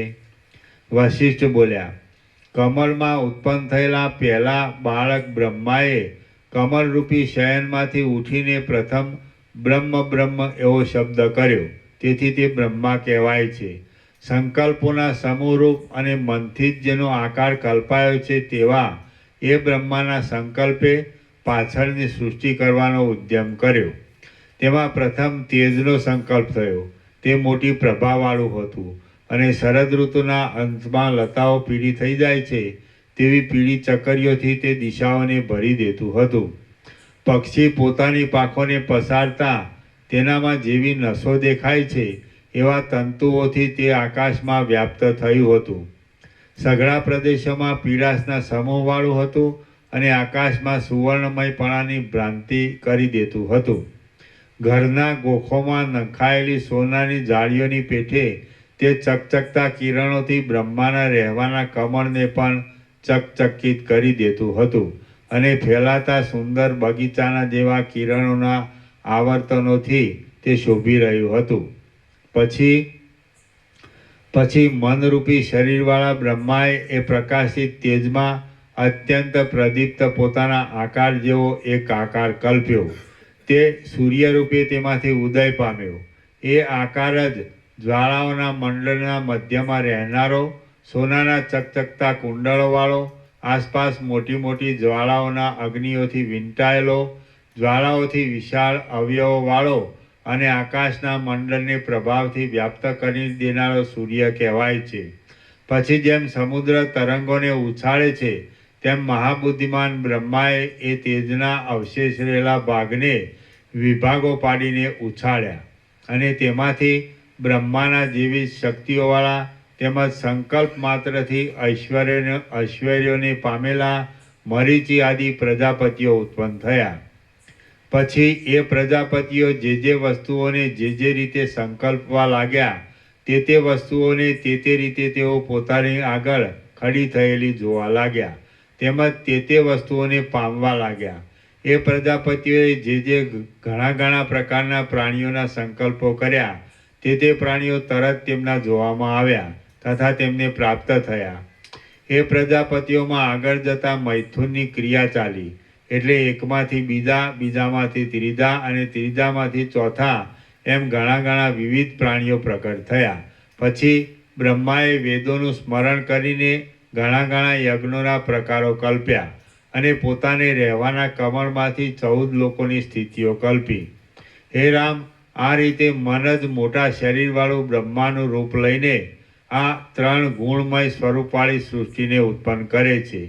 તે સૃષ્ટિ પ્રાણીઓના સમૂહોથી વ્યાપ્ત છે, સમુદ્રોથી, પર્વતોથી તથા વૃક્ષોથી ભરપૂર છે, ચડતા ઉતરતા લોકોની રચનાવાળી છે અને મધ્ય ભાગમાં મેરુથી, પૃથ્વીની પીઠથી, દિશાઓથી તેમજ કુંજોથી ઘેરાયેલી છે. વળી તે સુખ, દુઃખ, જરા, જન્મ અને મરણથી તેમજ ઘણી ચિંતાઓથી સમજુ મનુષ્યને બોધ આપનારી છે અને રાગ, દ્વેષ તથા ભયના ઉદ્વેગવાળી છે. બ્રહ્માના મનમાંથી ઉઠેલા સંકલ્પરૂપી હાથોએ આરંભના સમયમાં જે પદાર્થને જે રીતે જોઈ શકાય અને પામી શકાય એવો કલ્પેલો છે. તે પદાર્થ અદ્યાપી સુધી તે રીતે જ જોઈ શકાય છે અને પામી શકાય છે.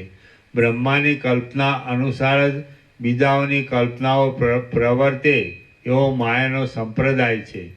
જેમ બ્રહ્મામાં સમષ્ટિ મન રહ્યું છે તેમ બીજા પ્રાણીઓમાં વ્યષ્ટિ મન રહ્યું છે. એ મન સઘળા પ્રાણીઓમાં રહીને સંસારની જ કલ્પના કર્યા કરે છે અને કોઈક વિરલ પ્રાણીઓમાં રહેલું મન બ્રહ્મની ભાવના પણ કરે છે. આ રીતે મને સંકલ્પ માત્રથી તરત જ કલ્પી લીધેલો જગતરૂપી મિથ્યા ભ્રમ અજ્ઞાનીની દ્રષ્ટિમાં સ્થિરપણાને પ્રાપ્ત થયો છે. જગતની સઘળી ક્રિયાઓ સંકલ્પથી જ ઉત્પન્ન થાય છે અને ક્રિયાઓના નિયમને અનુસરનારા દેવતાઓ પણ સંકલ્પથી જ પ્રગટ થાય છે. પછી સૃષ્ટિનો વિસ્તાર તથા ઇન્દ્ર અને વિરોચન આદિ કેટલાક રાજાઓ પરસ્પરની શત્રુતા કરનારા ઉત્પન્ન થાય છે. તેઓ પોતપોતાના ઉત્કર્ષ માટે ધર્મની તથા અધર્મની વૃદ્ધિ કરવાને યત્ન કરવા માંડે છે. એટલે પ્રજાઓમાં વધ, બંધન તથા રોગ આદિ કલેશોની ભારે પીડા થાય છે. એ જોઈને કાયર થયેલા ભગવાન બ્રહ્મા કમળ ઉપર બેસીને વિચાર કરે છે. મનમાં સંકલ્પ માત્રથી જ આ સૃષ્ટિરૂપી વિચિત્ર ચિત્ર ઉત્પન્ન થયું છે.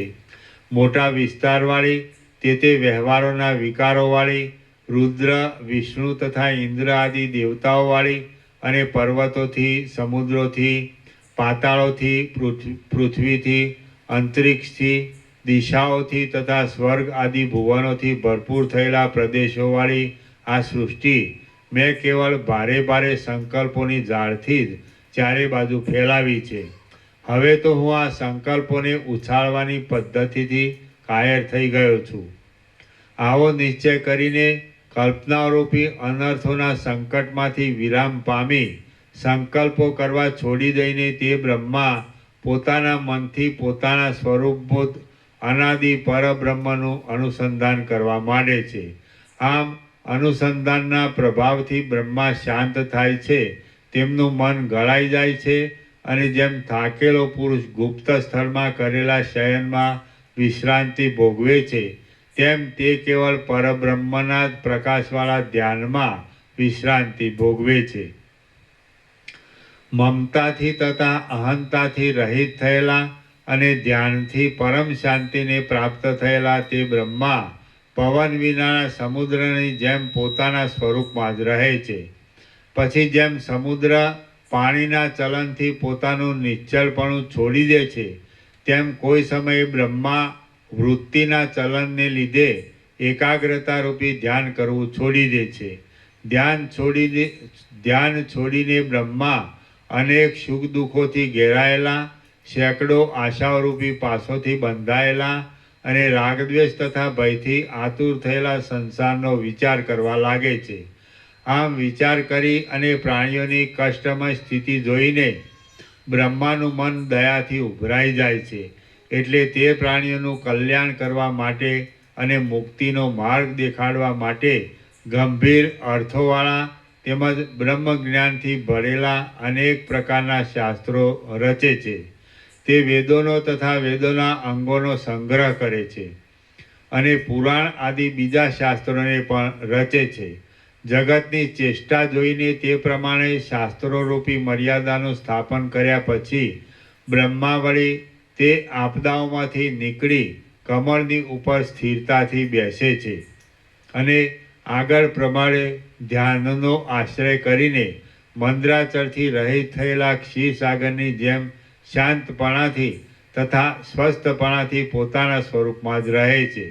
કોઈ સમયે એ બ્રહ્મા પોતાની વૃત્તિ સઘળા સંકલ્પોથી રહિત થયા છતાં પણ યદિચ્છાથી કેવળ લોકોના ઉપર અનુગ્રહ કરવા સારું વ્યવહારની રીતિને અનુસરે છે.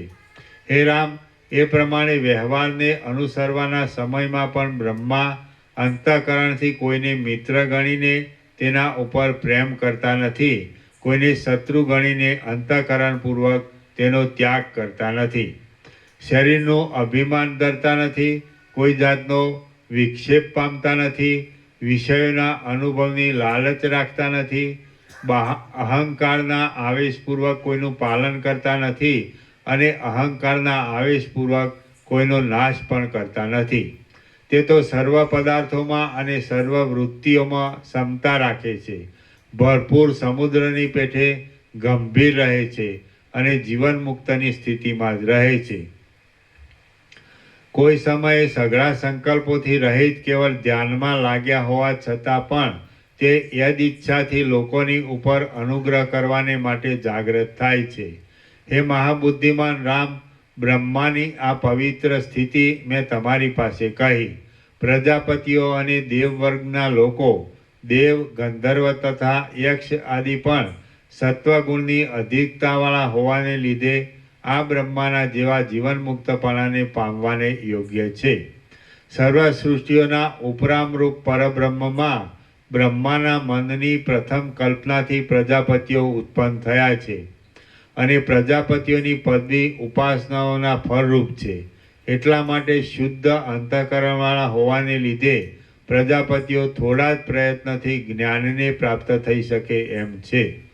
તેથી તેઓ દેવવર્ગના લોકો કરતાં પણ વહેલા જીવન મુક્તપણું પામવાને યોગ્ય છે.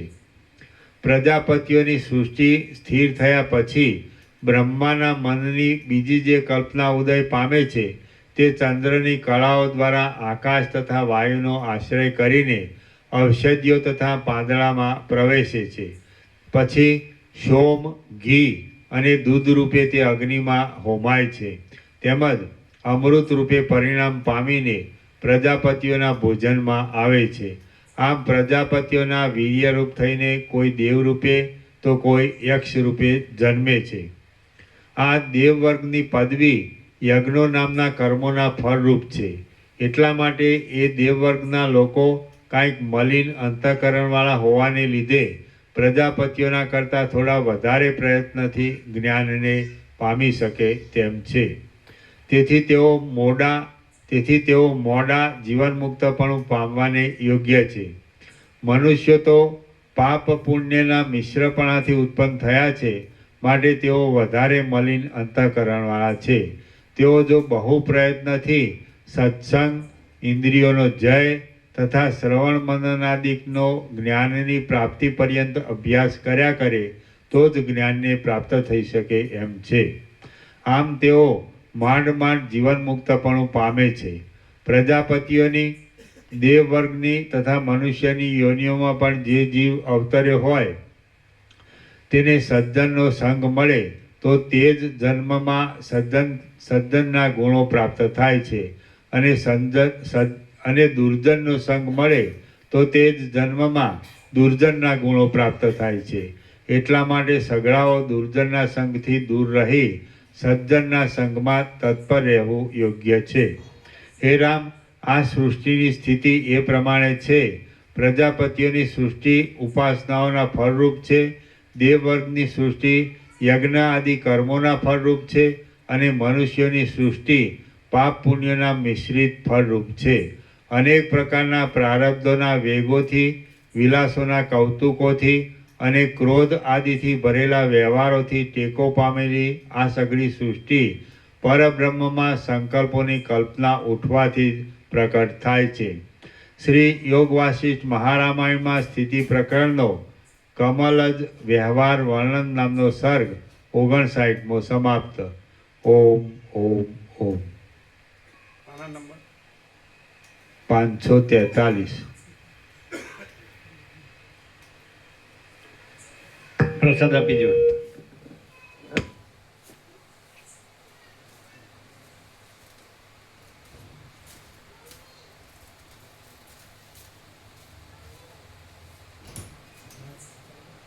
એ પેલા લાવ્યા હતા ક્યાંથી કાજુ લાવ્યા?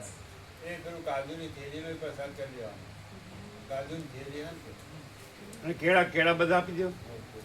હા.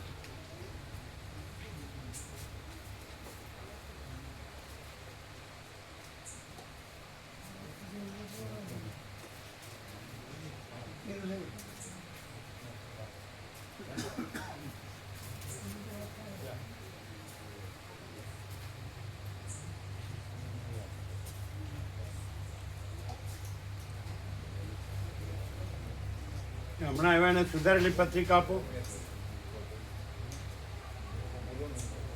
લઈ લેજો. સુધારેલી પત્રિકા સૂર્યકાંત પ્રભુને આપો. અડધો ડબ્બો શ્રીખંડ છે. તો જ્યાં જ્યાં આજે આવ્યો હોય એને આપો.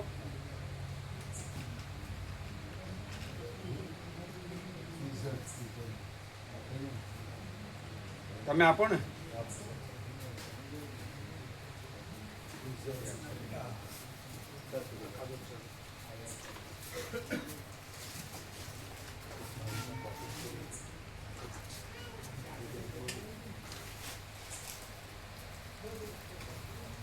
તમે જે આજે આવ્યો હોય ને આપો. ચમચી લઈને હા.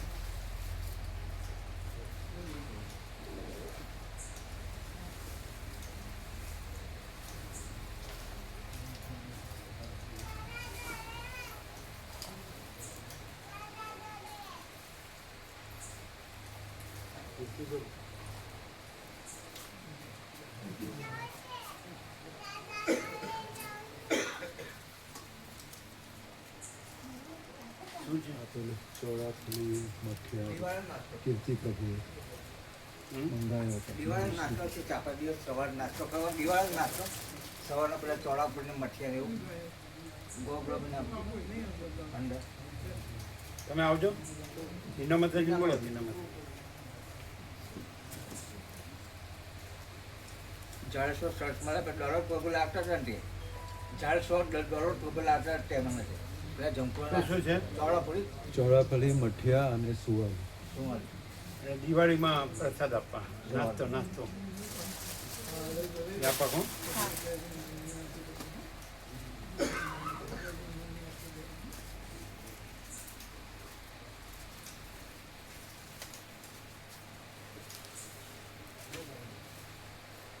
એ પત્રિકા ક્યાં ગઈ?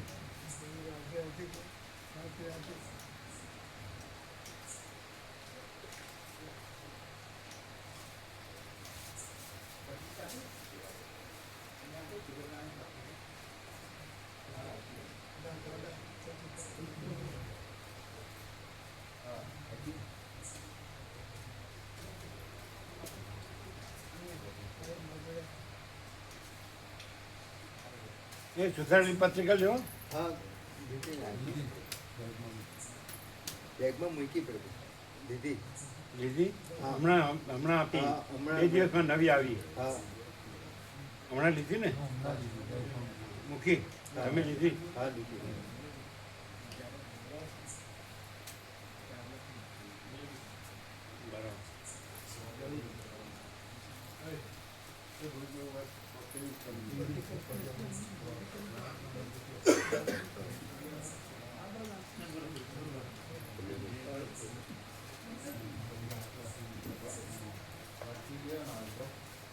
પ્રસાદ લીધો.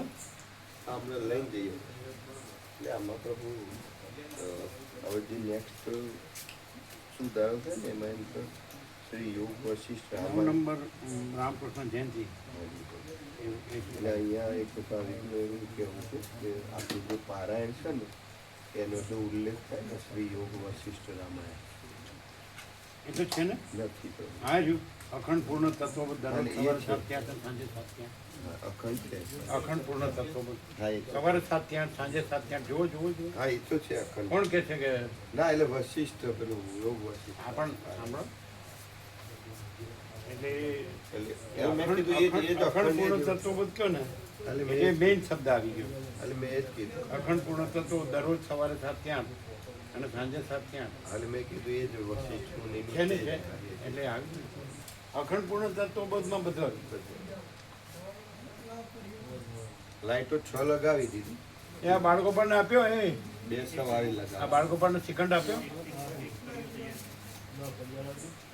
અરુણ પ્રભુ જોડે વાત થઈ એ સવારે 9 વાગે આવશે 8 વાગે નીકળશે. એ આ બાળકો પણ આપ્યો.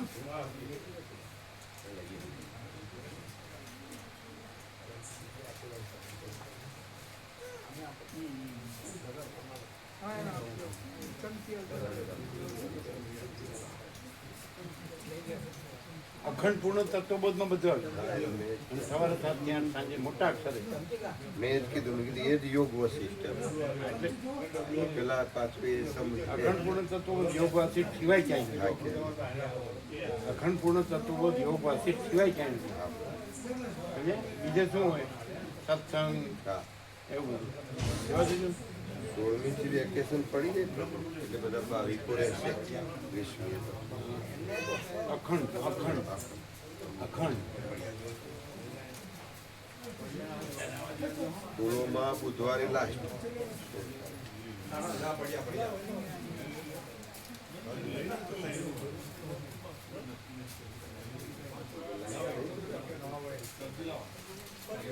ચેક કરી લઈએ.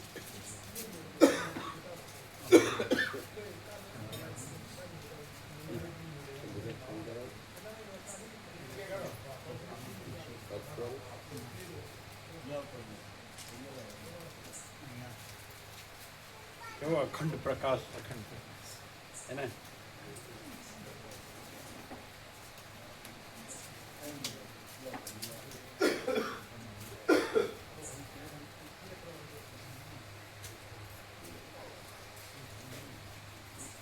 આવે છે ને ઉપર એટલે કાયમ એ રીતે જ હા, બેસે. એ એમાં સારું દુખાવો પડે. રહે છે. ના સારું પડે છે. હે સપોર્ટ રહેશે ને તો સારું પડે છે. હમ. નીચે ને ઉપર ગાદી રાખવાની. હા એ રીતે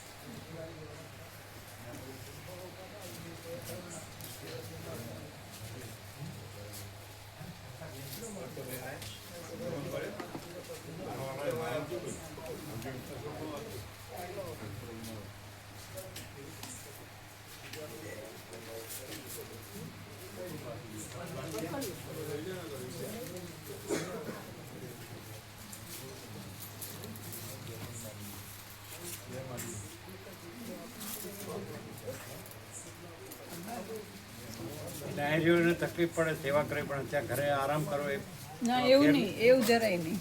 એવું નહીં. ના બિલકુલ નહીં. ઘરે પેલો આરામ મળે ને. ના જરાય નહીં.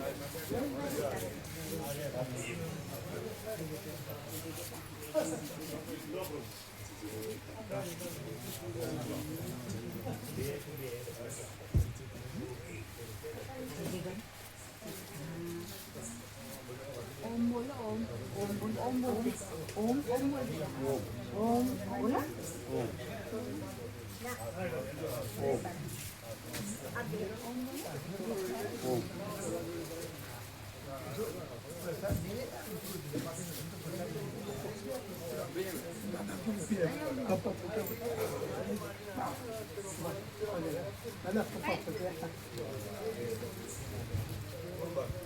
જો સામે જો ફોટો પાડે ફોટો પાડે ક્યાં જો લાવો જોવા દે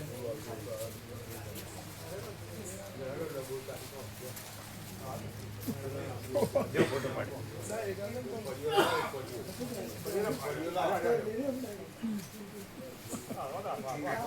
જો તમે હે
અખંડ પ્રકાશ છે ને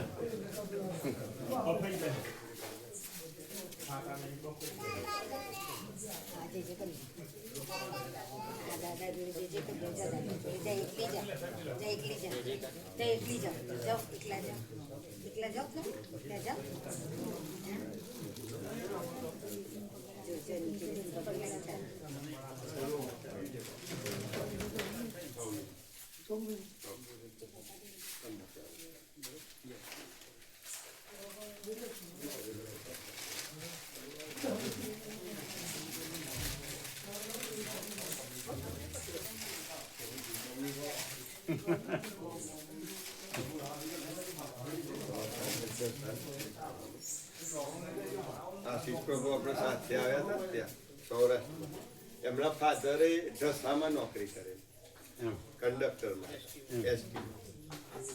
એસટી આવતી જતી હોય ને હા એ એસટીમાં જ છે પ્રસાદ લેજો બધા હા હા પ્રસાદ લે પ્રસાદ લ્યો સૂર્યકાંત પ્રભુ નટો પ્રભુ પ્રસાદ હા હા લઈ લેવાનું આ લઈ લો અને પેલો પટ્ટો લઈ લો પટ્ટો એકે રાખવાનો નહીં જો નીચે પટ્ટો નીચે પડે છે લઈ લેવો આ પટ્ટો લઈ લેજો ભગા પ્રભુ એ આ મોટો લઈ એ બધાને પ્રસાદ આપજો બરાબર ગોવા પ્રભુ એ આ પટ્ટો લઈ લેજો હા અને પેલો એ પછી નહીં પેલા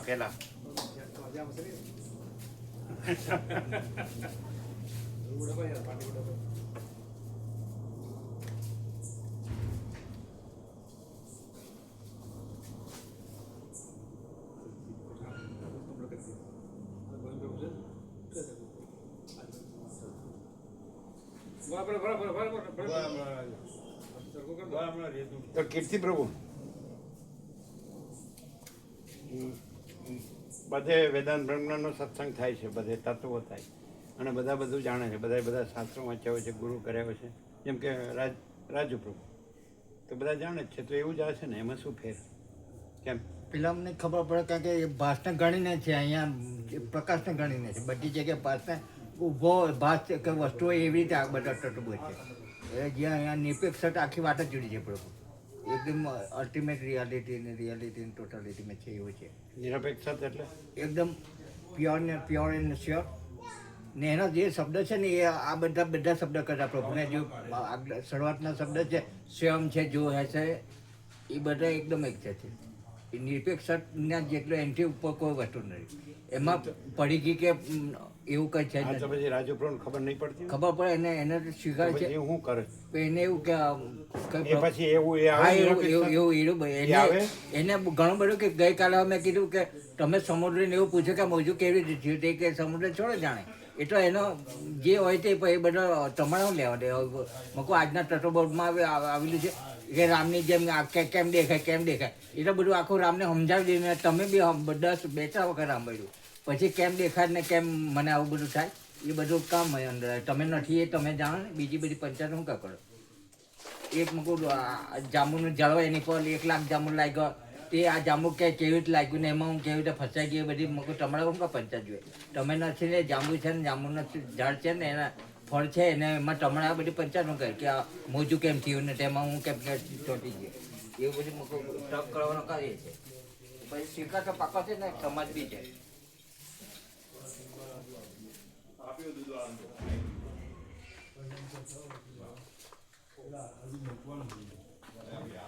એટલે આમ સરળતાનો કહેવાય એને સરળતા કહેવાય એ આ જે છોટાનો નથી ને તે પછી અમે ખૂબ વિવેક કર્યો કે તમારા સ્વભાવ નાનલેથી જાઓ મને હું જાણું ને હું માનું તે ખરું મૂકું તમે વસિષ્ઠની ગણા પ્રભુની ગણા બધો પ્રમાણથી શાસ્ત્ર રહી છે પ્રભુ પોતાનું કંઈ કહેતા નથી તો બી તમે હું જે જાણું છું તે સાચું છે એવું બધું મૂકું આમાં નહીં આવે એ જીત કહેવાય ને એ બધો તમારા જીદી સ્વભાવ છે ને એ પાછો કબૂલે કે મારો બહુ જીદી સ્વભાવ છે મૂકો હવે હું કરવાનો મારા પેડ જ નથી કરવાનો. હા પ્રભુ